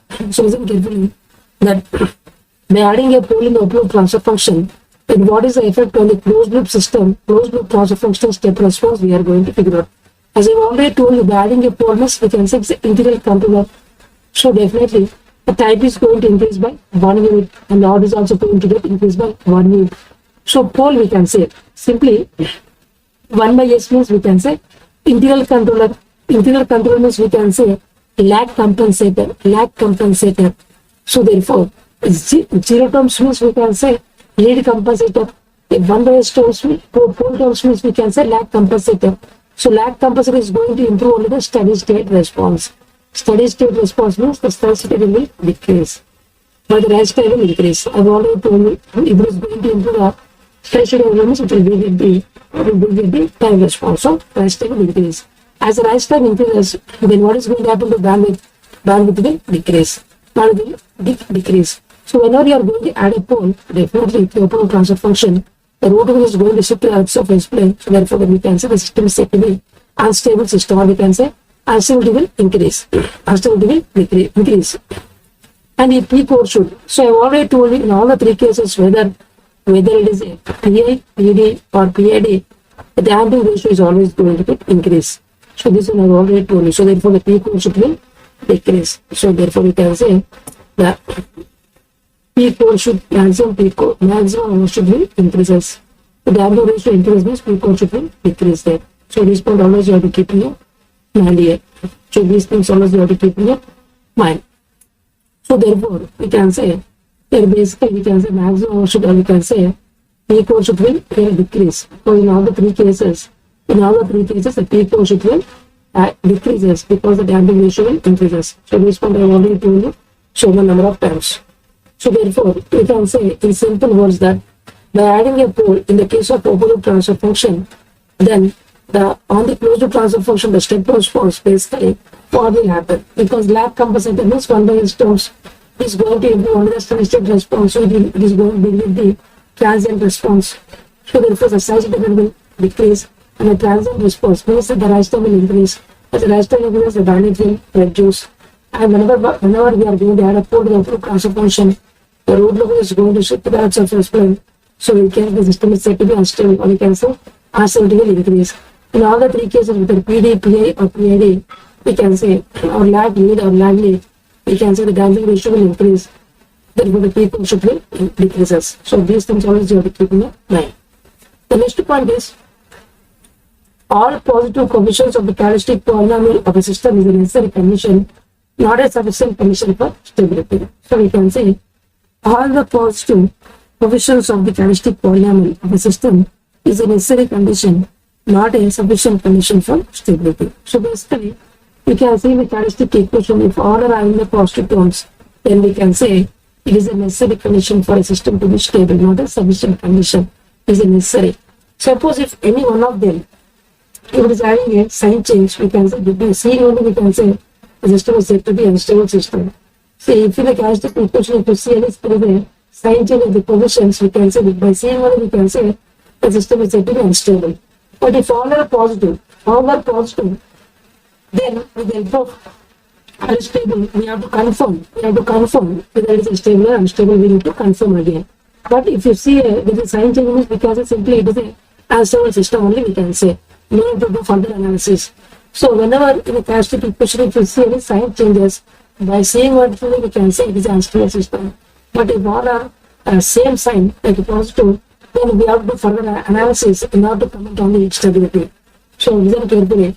For a characteristic equation, if there is any sign changes, then easily we can say that the system is said to be unstable system. But if there is no sign change, but then further we will do the analysis of the analysis table in order to comment whether it is a stable system or unstable system. So we can say all positive coefficients of the characteristic polynomial of a system is a necessary condition, not a sufficient condition for stability. So all the positive coefficients of the characteristic polynomial of a system is a necessary condition, but not a sufficient condition for stability. So finally I can say all the positive coefficients of the characteristic polynomial of a system is a necessary condition, but not a sufficient condition for stability. So finally I can say all the positive coefficients of the characteristic polynomial of a system is a necessary condition, but not a sufficient condition for stability. Now the next point is the stability of a system deteriorates when the integral control is incorporated in it, because with the integral control, order of the system increases, and the higher the order of the system, the more the system tends to become unstable. So basically you can say the stability of a system deteriorates when the integral control is incorporated in it, because with the integral controller, order of the system increases, and the higher the order of the system, the more the system tends to become unstable. So this one always you have to keep in your mind. So basically I can say in simple words, see, whenever you are going to add more number of integral controllers, means 1 by n terms are going to get increases, means the order of the system is going to get increases, and the time of the system is also going to get increases. So if you are going to add more and more n terms, definitely we can say the root node is going to shift to the rest of S plane. So therefore we can say the system is going to become unstable. So therefore we can say finally the stability of a system deteriorates when the integral control is incorporated in it, because with the integral control, the order of the system increases, and the higher the order of the system, the more the system tends to become unstable. So finally I can say in simple words that whenever you are going to add more and more integral controllers, means 1 by n terms are the pole terms are going to get increases. Whenever the pole terms are going to get increases in open loop transfer function, the root node is going to shift to the rest of S plane, the system will become unstable. So therefore finally I can say the stability of a system deteriorates when the integral control is incorporated in it, because with the integral control, the order of the system increases, and the higher the order of the system, the more the system tends to become unstable.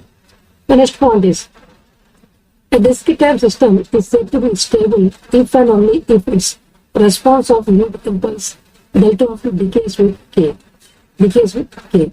So basically you can say a discrete time system is said to be stable if and only if its response of unit impulse delta of t decays with k. So basically I already told you, whenever the impulse response is going to decay as time goes on, or we can say h of t is going to tends to 0 as t tends to infinity, then only we can say the system is said to be a stable system. It's same for the continuous time as well as the discrete time also. See, whether it is a continuous time system or discrete time system, as t tends to infinity, the impulse response h of t is going to decay with respect to time and is going to approach the value of 0 as t tends to infinity. Then only we can say the system is said to be stable. So therefore we can say that whether it is a continuous time system or whether it is a discrete time system, if the impulse response is going to decay with respect to time as t tends to infinity, or h of t is going to tends to 0 as t tends to infinity, then only we can say the system is said to be stable. So now the next point is two-thorough testing may be applied to determine the stability of discrete data system by using the bilinear transformation, which is z is equal to 1 plus omega by 1 minus omega. So this point always you have to keep in your mind, which is two-thorough testing may be applied to determine the stability of discrete data system using the bilinear transformation, which is z is equal to 1 plus omega by 1 minus omega. So this one you have to remember, which is two-thorough testing may be applied to determine the stability of the discrete data system using the bilinear transformation, which is z is equal to 1 plus omega by 1 minus omega. So therefore, we can say finally, Rose-Hurwitz testing may be applied to determine the stability of the discrete data system using the bilinear transformation, which is z is equal to 1 plus omega by 1 minus omega. So finally, I can say Rose-Hurwitz testing may be applied to determine the stability of a discrete data system using the bilinear transformation, which is z is equal to 1 plus omega by 1 minus omega. So you have to remember this formula. So therefore, we can say Routh-Hurwitz testing may be applied to determine the stability of the discrete data system using the bilinear transformation, which is z is equal to 1 plus omega by 1 minus omega.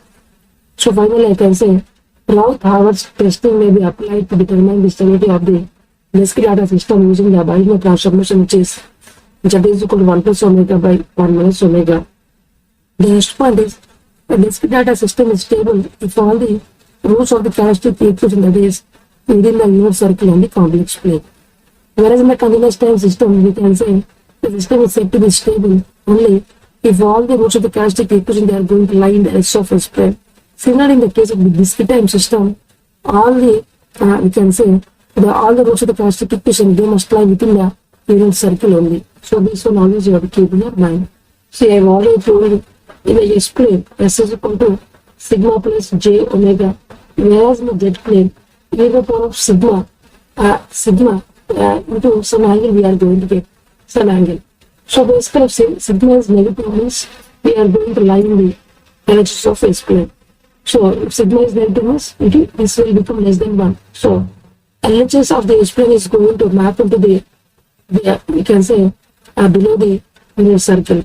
Whereas sigma is equal to 0 means imaginary axis, all the imaginary axis is going to lie on the unit circle. Whereas RHS means sigma is greater than 1. So therefore sigma is greater than 1. So therefore it is going to lie outside the unit circle. So therefore we can say the LHS of the S plane is going to map into the inside the unit circle, and all the imaginary axis of the S plane is mapped on the unit circle, and the axis of the S plane is going to map to the outside the unit circle. So this point always you have to keep in your mind. So therefore we can say a continuous time system is said to be stable if all the roots of the characteristic equation they are going to lie in the edges of the S plane. Similarly, a discrete data system is said to be stable if all the roots of the characteristic equation they are going to lie within the unit circle or inside the unit circle of the complex Z plane. So this point always you have to keep in your mind. The next point is, for a stable feedback control system, the zeros of the characteristic equation must all be located in the left half of the S plane because the poles of the closed loop transfer function are the zeros of the characteristic equation. Listen carefully. For a stable feedback control system, the zeros of the characteristic equation must all be located in the left half of the S plane because the poles of the closed loop transfer function are the zeros of the characteristic equation. So basically we can say the roots of the characteristic equation are also called as the zeros of the characteristic equation. So these roots should always lie in the rest of S plane. Then only we can say the system is said to be stable because we can say the closed loop poles are nothing but which are the zeros of the characteristic equation or the roots of the characteristic equation. So listen carefully. The roots of the characteristic equation, we can say either zeros of the characteristic equation or roots of the characteristic equation or the closed loop poles of the transfer function. You can call it any name. These must lie in the list of S plane. Then only we can say the system is said to be stable system because if these are going to lie in the list of S plane, so the transfer response are going to get decay, and finally we are going to get some particular value of steady state.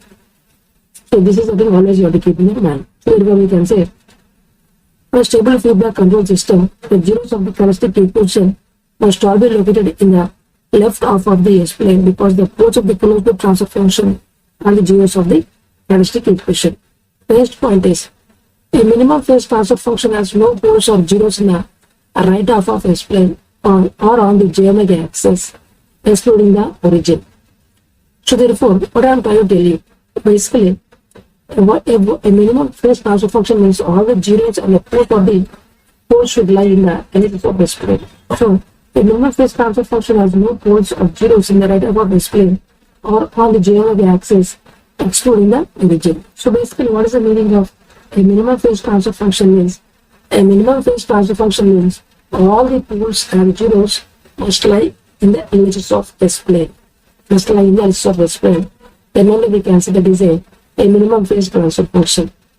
So we can say finally, a minimum phase transfer function means all the poles and the zeros of the transfer function, they must lie in the edges of S plane only. They must not lie on the imaginary axis, they must not lie in the edges of S plane.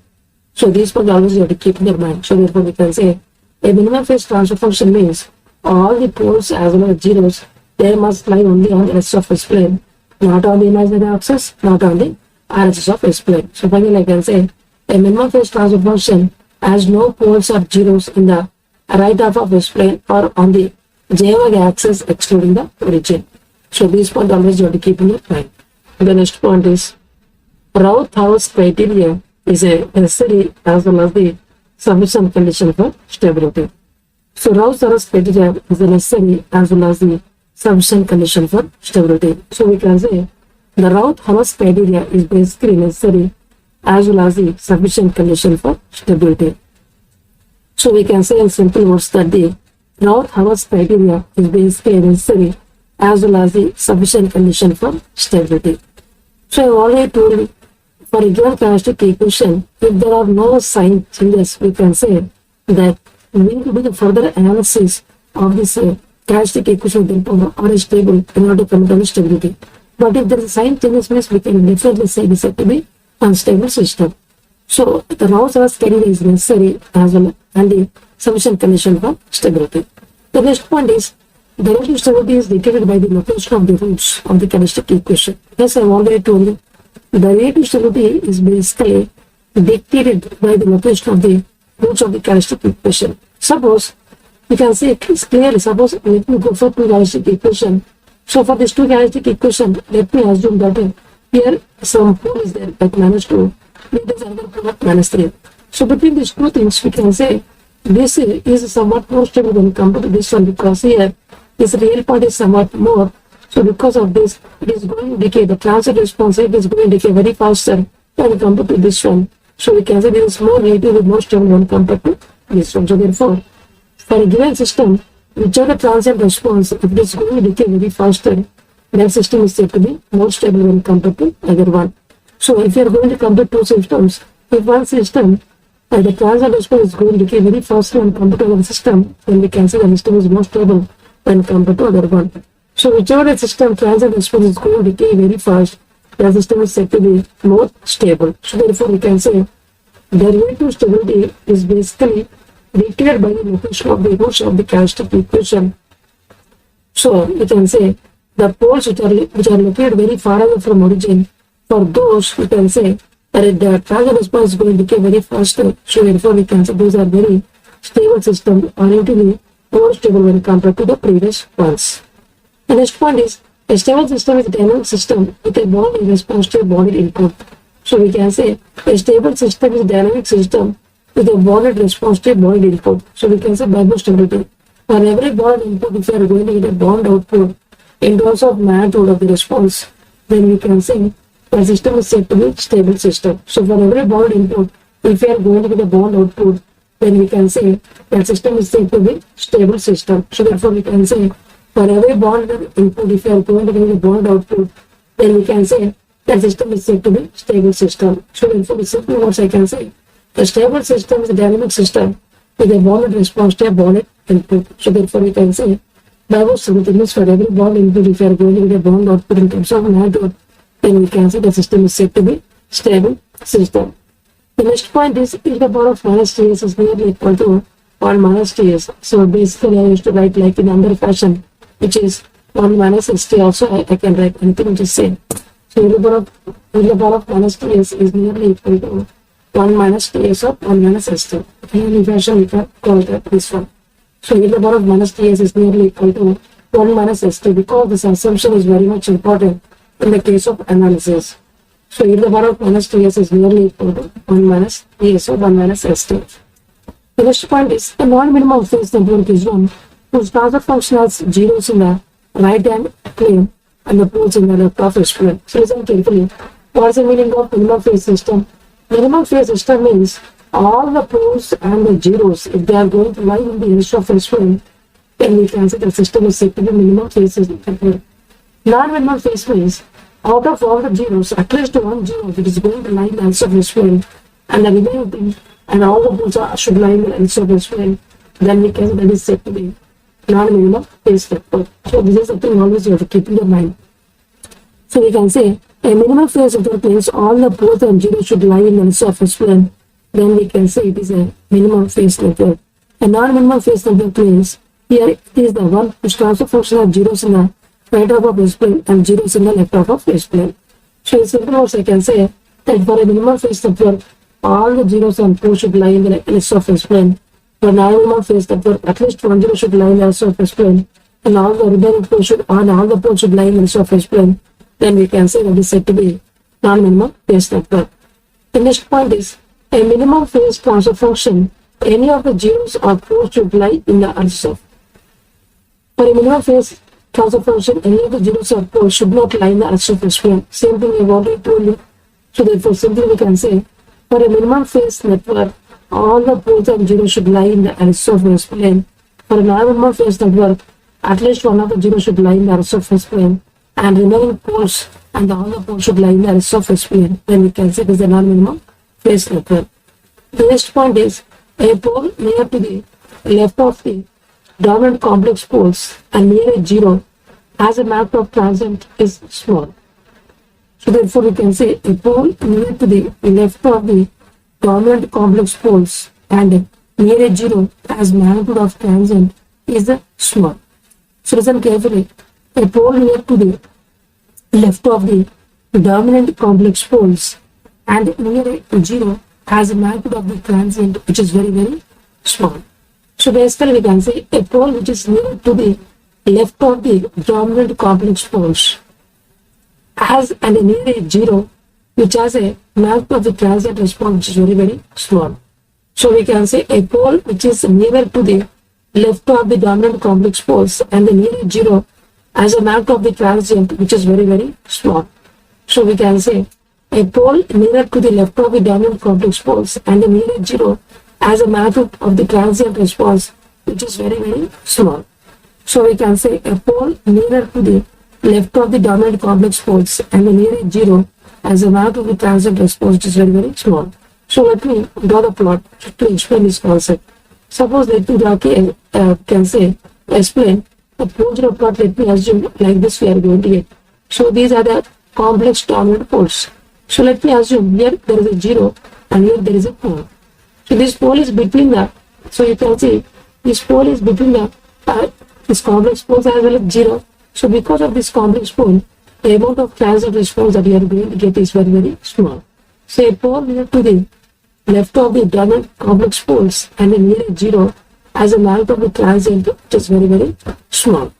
So we can say a pole near to the left of the dominant complex poles and near a zero has a magnitude of the transient is very, very small. Underdamped means minimizes the effect of non-linearity.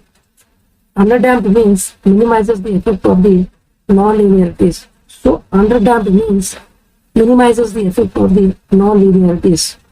Underdamped means minimizes the effect of the non-linearities. So listen carefully. Underdamped means minimizes the effect of the non-linearities. So basically what is the meaning of underdamped? Underdamped basically means it is going to minimizes the effect of the non-linearities. So underdamped means basically it is going to minimizes the effect of the non-linearities. So therefore we can say that underdamped basically it indicates that it is going to minimize the effect of the non-linearities. Underdamped response means we can say as time goes on, the orders are going to decrease with respect to time.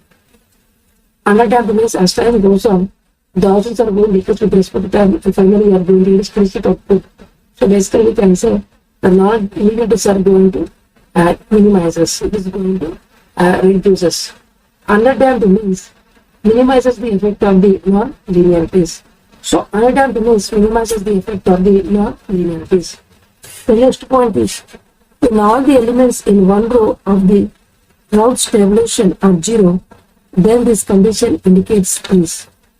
When all the elements in one row of the Route's tabulation are zero, then this condition indicates. So basically, suppose in Route's table if you are going to figure out, if suppose one row if you got completely zero, then what is the minimum of this one? It indicates that one pair of real roots with opposite sign in S plane. One pair of real roots with opposite sign in S plane means you can get like this. Suppose this is the S plane. So you can get like this also. So this is the one case. Or one pair of conjugate roots on the imaginary axis in S plane. Or either you can get like this also. There is also possibility case. So this is the S plane I am going to draw. So either you can see these two, so these two or these two.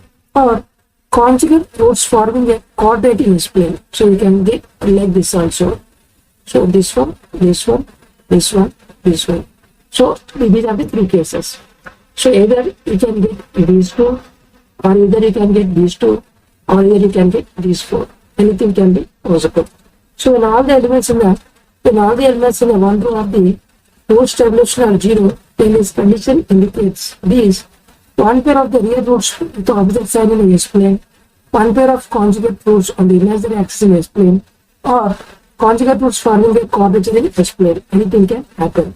So out of these three, one case is going to be possible. So out of these three cases, one case is going to be possible. So we can say that when all the elements in a row of the array table, if they are zero, at least of these three cases, one case is going to be possible, which is there is a one pair of real roots with the opposite side in the S plane, one pair of conjugate roots on the imaginary axis in the S plane, conjugate roots forming a quadrature in the S plane. So out of these three cases, one case is going to be possible. So therefore we can say finally, when all the elements in one row of the rows tabulation are zero, then this condition indicates that at least out of the three cases, one case is going to be possible, which is one pair of real roots with the opposite side in the S plane, one pair of conjugate roots on the imaginary axis in S plane, and conjugate roots forming a quadrature in S plane. So in simple words, I can say that suppose in the average table, if you are going to figure out if in a given row, if all elements are zero, then it indicates that the roots of the characteristic equation can be possible. Out of these three cases, one case is possible, which is they can lie in this format, they can lie in this format, or either they can lie in this format.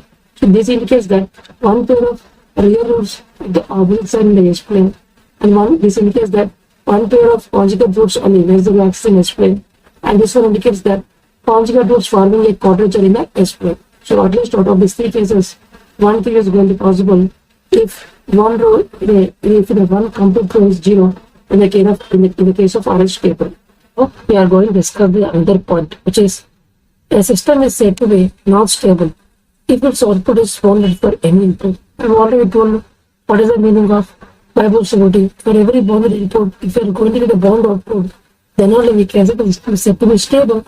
But for any input, if the output is bounded, then we can say it is not a stable system. So always you have to keep in mind, a system is said to be stable only if the output is bounded for only bounded input, but not for any input. So this part always you have to keep in mind. A system is said to be stable only for every bounded input. If you are going to get the bound output, then in any case the system is said to be stable, but not like for any input if the output is bounded, then this is not the statement of the Bible stability. So therefore we can say finally a system is said to be stable only when for every bounded input if the output is bounded, then only we can say the system is said to be stable.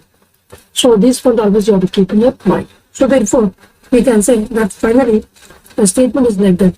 A system is said to be not stable if its output is bounded for any input. The next point is a system is stable if all the roots of the characteristic equation lie in the left half of the S plane. I already told you a system is said to be stable if all the roots of the characteristic equation, if they are going to lie on the left half of the S plane. So this is the standard point, always I have already told you. So we can say a system is said to be stable if all the roots of the characteristic equation, if they are going to lie on the ellipse of the S plane, because if the poles are going to lie in the ellipse of S plane, then the transient response they are going to decay as time goes on, and finally you are going to get some steady state value you are going to get. Otherwise, if the poles are going to the roots of the characteristic equation, if they lie on the ellipse of S plane, then the transient response will be present for all the time. So therefore they will never decay. So therefore you will never get a output steady state value. It will be always increasing with respect to time. So therefore we can say the system is said to be unstable system. So therefore we can say that a system is said to be stable if all the roots of the characteristic equation, if they are going to lie in the left half of the S plane. The next point is a system is stable. A system is stable if all the roots of the characteristic equation have the negative real parts. Same thing. Negative real parts means we can say they are going to lie on the left half of S plane. Anything which is same. So a system is said to be stable if all the roots of the characteristic equation have the negative real axis. Negative real parts means we can say they are going to lie on the left of S plane. So therefore we can say that if the system is said to be stable if all the roots of the characteristic equation, if they are going to lie on the left of S plane, or if they have the negative real parts, both the meaning is same.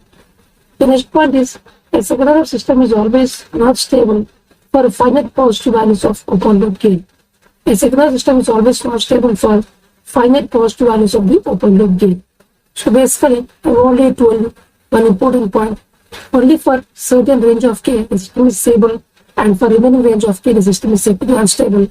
So this point I've already told you so many number of times. So therefore, we can say a second order system is always non-stable for finite positive values of the open loop gain. Open loop gain is simply we can say it is a k value. So therefore, we can say that for some range of k, the system is stable, and for remaining range of k, the system is unstable. So this point always you have to keep in your mind. So we can say that a second order system is always not stable for finite positive values of the open loop gain k. The next point is the gain of a higher order system is adjusted so that there will exist a pair of complex conjugate closed loop poles on the j omega axis. The gain of a higher second order system is adjusted so that there will exist a pair of complex conjugate closed loop poles on the j omega axis. So I have already told you, whenever you are going to increase the gain k for a higher order system, so the particular value of k, you are going to get the closed loop poles which are purely imaginary, means they are going to lie purely on the imaginary axis.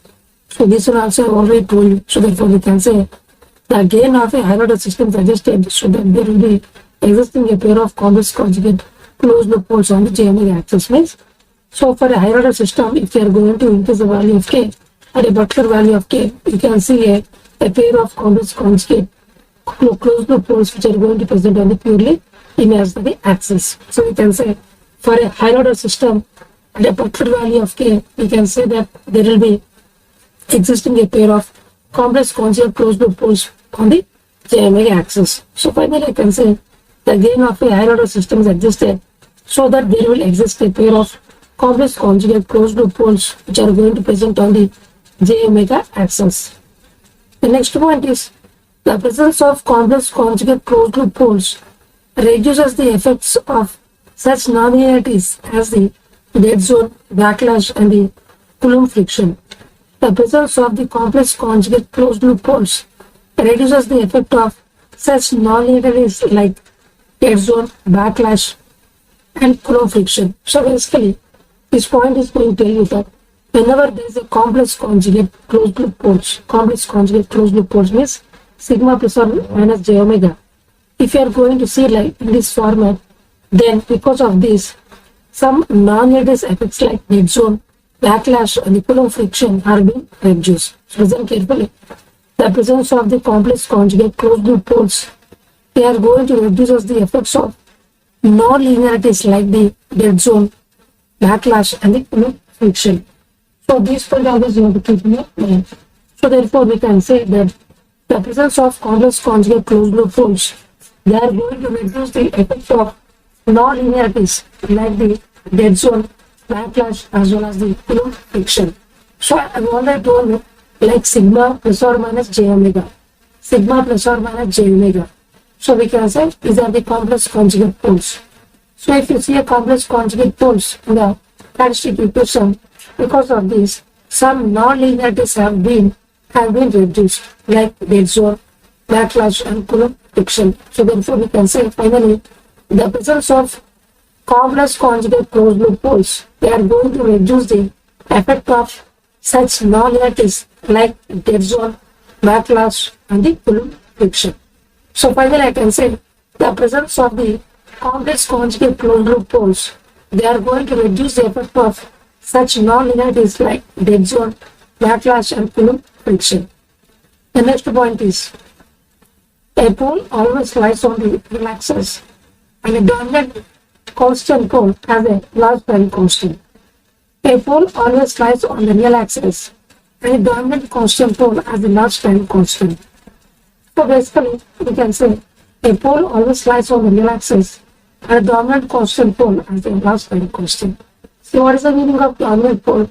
Dominant pole means the pole which is very closer to origin, which is going to lie on the real axis, is said to be dominant pole. And the insignificant pole means the pole is lying on the real axis, but it is very far away from the origin, that is called as insignificant pole. Insignificant pole means it will have less time constant. Dominant pole means it will have large time constant in order to decay. So therefore, the transients which are going to decay very fast, they are going to degenerate So we call this them as the insignificant poles. And the poles which are very close to origin, which are last time constant, so they will take a lot of time in order to decay the transient response. So these poles always are decayed in your plan. So therefore we can say a pole always lies on the real axis and a dominant constant pole has a large time constant. So finally I can say and simply goes that whenever a real pole, which is very closer to origin, that is called dominant pole, which has the large time constant, it will take a lot of time in order to decay the transient response. Whereas a pole whereas a real pole which is very far away from origin, it has a less time constant, so it is insignificant form. So it takes less amount of time in order to decay the transient response. So these things always you have to keep in your mind. The next point is all the coefficients of the characteristic equation should be positive and no term should be missing in the characteristic equation for a system to be stable. Because if some of the coefficients are 0 or negative, then the system is not stable. I've already told this important point. Just by seeing the characteristic equation, we can say that if all the coefficients of the characteristic equation, if they are positive, if there is no sign change, and if any term is not missing, then we will not do the further analysis in order to comment on stability. But if any term is, if it is missing, if there is any sign change in the characteristic equation, just by seeing that we can say the system is said to be unstable system. So these are the important things always you have to keep in your mind. So if for a characteristic equation, if there is no sign change, if there is no sign change and if there is no term missing, and if then we can say we have to further the analysis in order to come to the stability. But the characteristic equation, if any term is missing and if any sign change is there, just by saying that we can say the system is said to be unstable. So therefore we can say finally all the coefficients of the characteristic equation should be positive and no term should be missing in the characteristic equation for a system to be stable. Because if some of the coefficients are 0 or negative, then the system is not stable. So these things always you have to keep in your mind. Next one is the following are the points about the Rhodes-Harris criteria. So these are some of the important points regarding we can say the Rhodes-Harris criteria, which are it can be used to determine the relative stability. Yes, it can be basically used to determine the relative stability. It is valid only for real coefficients of the characteristic equation. Yes, it is also true. It is not applicable for non-linear systems. And what I told you is Rhodes-Harris criteria is applicable for only linear systems but not for non-linear systems. It does not provide the exact location of the closed loop poles in the left or the right half of the S plane. Yes, it can't provide the exact location of the closed loop poles in the left of the plane or right of the plane, but it can tell you how many number of poles are lying in the X of S plane, how many number of poles are going to lie in the X of S plane, and how many number of poles which are going to lie in the J axis. Only this information it can provide, but it will never provide the exact location of the poles. So these are some of the points regarding the Rhodes-Harris criteria, which is basically can be used to determine the relative stability. It is valid only for the real coefficients of the characteristic equation.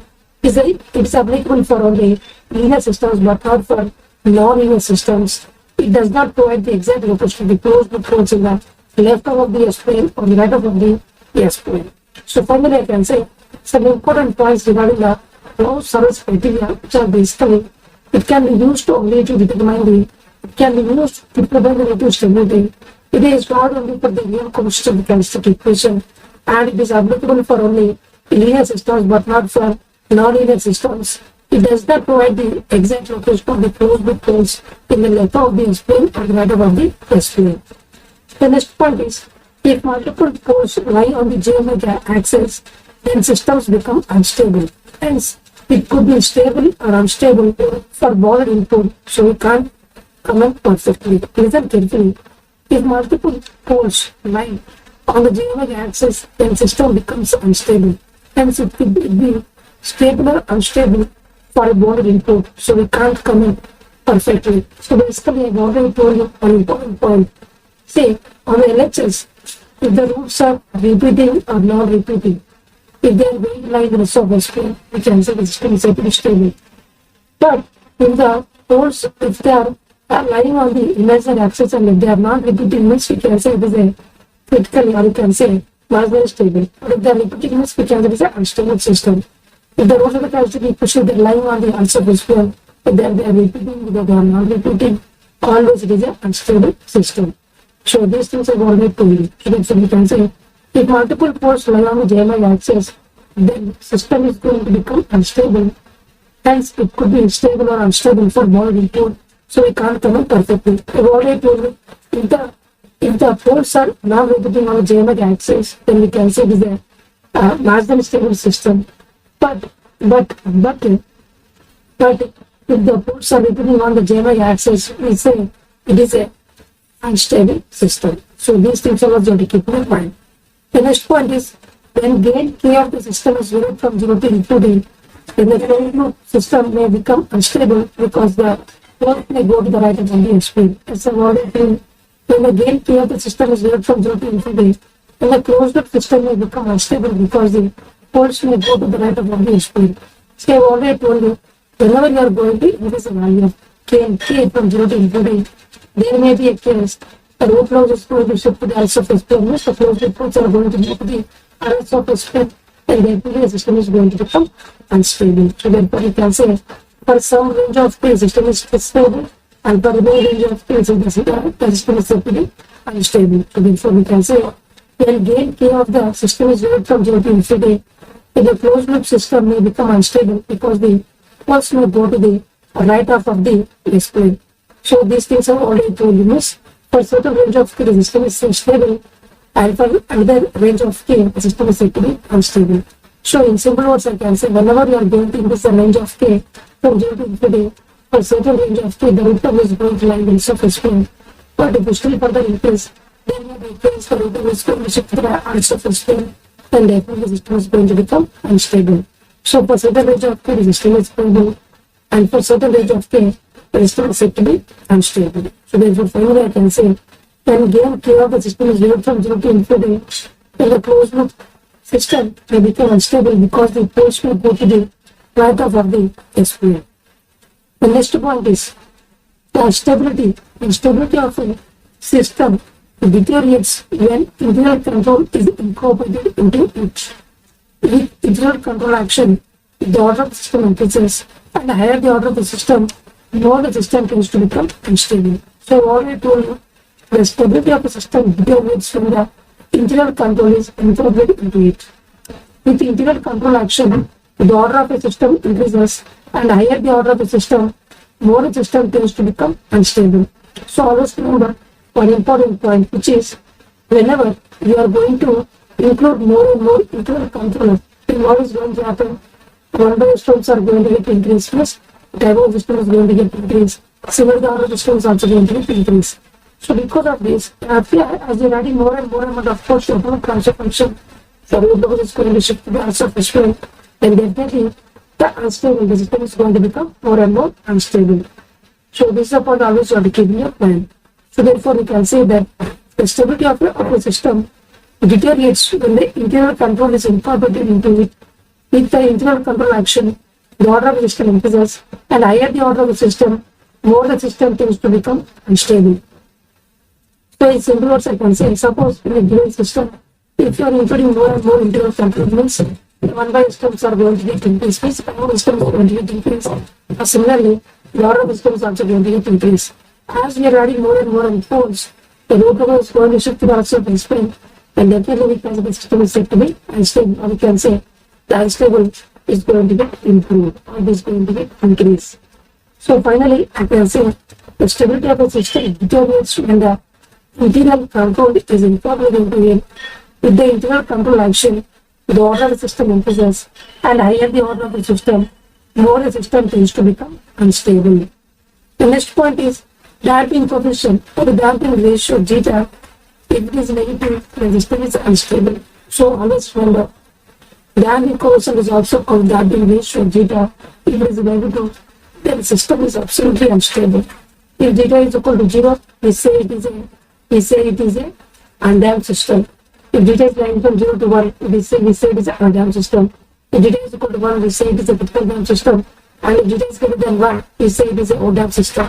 But if zeta is less than 1, if the zeta is less than 0, means it is a negative. By default, we say it is a unstable system. Listen carefully. The anchor coefficient is also called the damping ratio of zeta. If it is a negative, by default, we say the system is said to be unstable. If zeta is equal to 0, we say it is an undamped system. If zeta is like from 0 to 1, we say it is a undamped system. If zeta is equal to 1, we say it is a critical damped system. And if zeta is greater than 1, we say it is basically a overdamped system. So always remember, if zeta is negative, means unstable system. If zeta is equal to positive, means we say it is a stable system. So these things are always to keep in mind.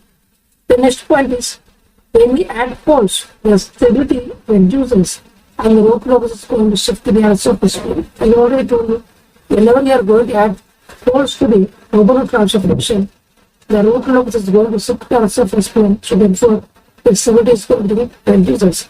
But if we add zeros to the open loop transfer function, then the root locus is going to shift to the surface plane. So therefore, the system is said to be stable. So always remember, if we add poles to the open loop transfer function, the root locus is going to shift to the surface plane. So therefore, the stability is going to be reduces. But if we add zeros to the open loop transfer function, the root locus is going to shift to the surface plane. So therefore, the system is said to be stable. The next point is, if zeros are more than poles in a open loop transfer function g of h of s, then that a closed loop transfer function system is highly stable. Listen carefully. If zeros are more than poles in a open loop transfer function g of h of s, then we can say the closed loop transfer function system is highly stable. But practically, the number of zeros greater than number of poles won't exist. Means degree of numerator is greater than degree of denominator. By adding compensators, we are adding extra zeros to the system. Listen carefully. If zeros are more than poles in open loop transfer function g of h of s, then the closed loop transfer function system is highly stable. But practically, the number of zeros greater than number of poles won't exist. Means degree of numerator is greater than degree of denominator. By adding compensators, we are adding extra zeros to the system. So what I am trying to do is very simple.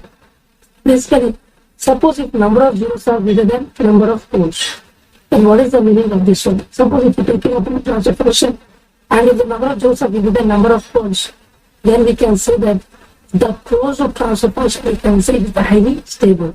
But practically, the number of zeros won't be greater than the number of poles. So always, practically, the number of zeros greater than number of poles is not a possible. Means the degree of numerator can't be greater than the degree of denominator in all the practical cases. So how we are going to add the zeros? By basically adding compensators, we are basically adding the extra zeros to the system. So whenever we are going to add a compensator, then we are adding the extra zeros to the system. So listen carefully. Suppose if we take the open loop transfer function, and if you see the number of zeros are greater than number of poles, we can say that the closed loop transfer function is said to be unstable. But practically, this is not possible. Means degree of numerator can't be greater than degree of denominator, or number of zeros can't be greater than number of poles in the practical cases. Then now we are going to add the zeros by help of compensators. So if we are going to add the compensators, then we are adding the zeros to the system. So finally, I can say that if you take the open loop transfer function, and if you see the number of zeros are greater than number of poles, we can say the system is said to be stable.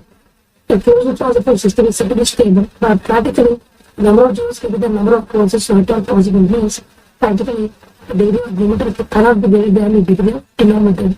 So how we are going to add the zeros? Because by help of adding compensators, we are going to add the extra zeros to the system.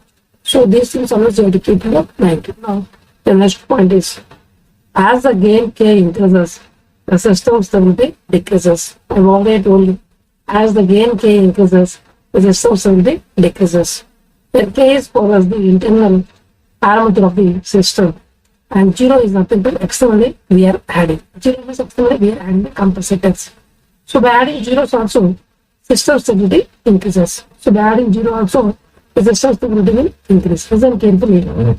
As the gain k increases, the system stability will decrease, because as you are going to increase the gain k, the root locus is going to shift to also explode. So therefore, the system stability will decrease. So K is called as the internal parameter of the system. So K is called as the internal parameter of the system.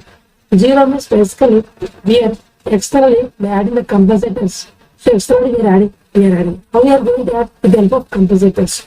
So with the help of compensators, we are adding the zeros to the transfer function. So by adding zeros also, the system stability will increase. So basically, how to increase the stability of the system? See, basically, we can increase the stability of the system either by adding the zeros or either by decreasing the gain also. So we can increase the stability of the system by adding zeros or decreasing the gain of the system. Then how to increase the stability? Then increase the gain of the system or decrease the adding of zeros. So these will always you have to keep in mind. So let's remember, if you want to improve the stability of the system, either decrease the value of gain K or add the external zeros to the system. So these will always you have to keep in mind. So therefore we can say finally, if you want to increase the stability of the system, then you have to decrease the gain of the system and you have to add the zeros for the system. So as the gain K increases, the system stability will decrease. And K is called as the internal gain of the parameter of the system. Internal gain parameter of the system. 0 means externally we are adding with the help of compensators. So by adding zeros also, the system stability will increase. So finally I can say, as the gain K decreases, system stability increases, or by adding zero also we can increase the stability of the system. The next point is to make unstable system to stable or to improve the stability. Reduce gain is the first priority and add zero is the second priority. Same thing I have already told you. To make unstable system to stable or to improve the stability, reduce gain is the first priority and add zero is the second priority. So also I have already told you. Suppose if you want to improve the stability of the system, the first thing is you need to do is the first show decrease the gain of the system, and second we have to add the zeros for the system. So what's the first priority? First we have to reduce the gain of the system, and the second priority is the adding zeros. So the first priority is basically reducing the gain of the system, and the second priority is adding the zeros. So these things are also to keep in mind. So therefore we can say, to make unstable system to become stable or to improve the stability, the first priority is to reduce the gain and the second priority is to add the zeros. So this one just I already told you. So therefore we can say in simple words, suppose if you want to improve the stability of the system or if you want to make any unstable system to stable, the first thing that you have to do is the first you have to reduce the gain K. The second thing that you have to do is add the zeros with the help of compensators. So therefore finally I can say, to make a stable system to stable or to improve the stability, the first priority thing is to reduce the gain, and the second priority thing is to add zeros. The next point is K. K is the ratio of the product of vector lengths of poles to that point by product of vector lengths of zeros to that point. So what is the value of K? K is the product of the vector lengths of poles to that point by the product of the vector lengths of the zeros to that point. So I've already told you an important thing. See, if you know the Madrid criteria, we can easily get the value of K. So what is the Madrid criteria? So let me write the Madrid criteria here. So we can say mod of, so let me write the point here. So a small correction here. So let me write here. The map of G of S, H of S is the Madrid criteria, right? So here we are going to get some K into some S plus A, like that we are going to get here S plus P is equal to 1. Let's take the Madrid part. So if it goes to here, what you are going to get map of S plus B by map of S plus A. So at a particular point, yes, I want to find the value of K. So keep that point here. So this is the cancel the product of vector lengths of poles to the point by, these are basically poles, these are basically zeros. So if you do that, if you keep K value, then you are going to need vice versa. K is equal to mod of S plus B by mod of S plus A. So the particular point is, I want to find what is the value of K.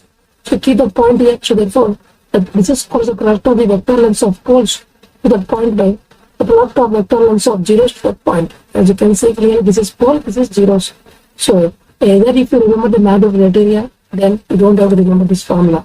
If you know the matrix criteria, you can easily get this one. So therefore, we can say A is nothing but it is a product of the vector lengths of rows to that point by the product of the vector lengths of zeros to that point. Or if you remember the matrix criteria also, just substitute at the particular point, just substitute the point here and get the value of k. The next point is the root sensitivity. The root sensitivity is nothing but the sensitivity of S with respect to k. I've already told you how to remember the formula. Suppose if this is k means here k, here k. Here S means here S, here S. So sensitivity of S with respect to k is equal to k by S into ds by dk. It is basically a function S. It's the function S. So if you solve this one, we are going to get in terms of it's the function of S we are going to get. So therefore we can say that root sensitivity is nothing but sensitivity of S with respect to k. The formula is here S means here S, here S. Here k means here k, here k. It is ds by dk.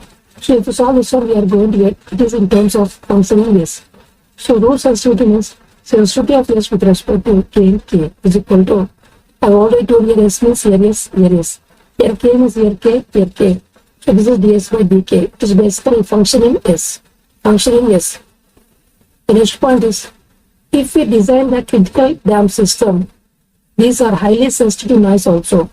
If we design the critical dam system, these are highly sensitive to noise also. Basically, I have already told you, these critical dam systems are highly sensitive to noise. So, these critical dam systems are highly sensitive to noise. So, I can say, these critical dam systems are highly sensitive to noise. So, these points always you have to keep in mind. Therefore, we can say that the critical dam systems are highly sensitive to noise. So, therefore, we can say the critical dam systems are highly sensitive to noise. So, we can say the critical dam systems are highly sensitive to noise. So, this point always you have to keep in mind, which is the critical dam systems are highly sensitive to noise. Critical dam system is equal to 0, so there will be no oscillations. And the population is always try to prefer to make systems with the critical dam systems because there will be no oscillations. So therefore we can say critical dam systems are highly sensitive to noise. Critical dam system is equal to 1. So there will be no oscillations. So always industries always try to design the systems of critical dam systems only because there will be no oscillations. So finally I can say critical dam systems are said to be highly sensitive to noise. The next point is root contours are the multiple root locus diagrams obtained by varying the multiple parameters in a transfer function by fixing one parameter and changing the other parameter. So root contours are the multiple root locus diagrams which are obtained by varying the multiple parameters in a transfer function by fixing one parameter and changing the other parameter. So basically, you can see, suppose if you open a transfer function, if you got more than one variable, then you have to fix one variable, you have to vary only one variable by keeping remaining other variables as constants. Then, for each and every variable, we are going to get a certain root locus. So all these are called as the root contours. Listen carefully. When you open a transfer function, you can get more than one variable. Suppose if you have multiple variables, so vary only one variable, keep all the variables as constant. Then you are going to get multiple root locus diagrams for each and every variable. So if you keep all these things root locus, then these multiple root locus is called as the root contours. So root contours are the multiple root locus diagrams which are basically obtained by varying the multiple parameters in the transfer function by fixing one parameter and changing the other parameter. So always remember, in simple words I can say, suppose if in the open transfer function, if you got more than one variable, so out of these multiple variables, try to vary only one variable by fixing remaining variables as constant. Then for each and every variable, we are going to get a root locus. So the multiple of all these root locus is called as the root contours. So finally I can say, the root contours are the multiple root locus diagrams which are obtained by varying the multiple parameters in a transfer function by fixing one parameter and changing the other parameter.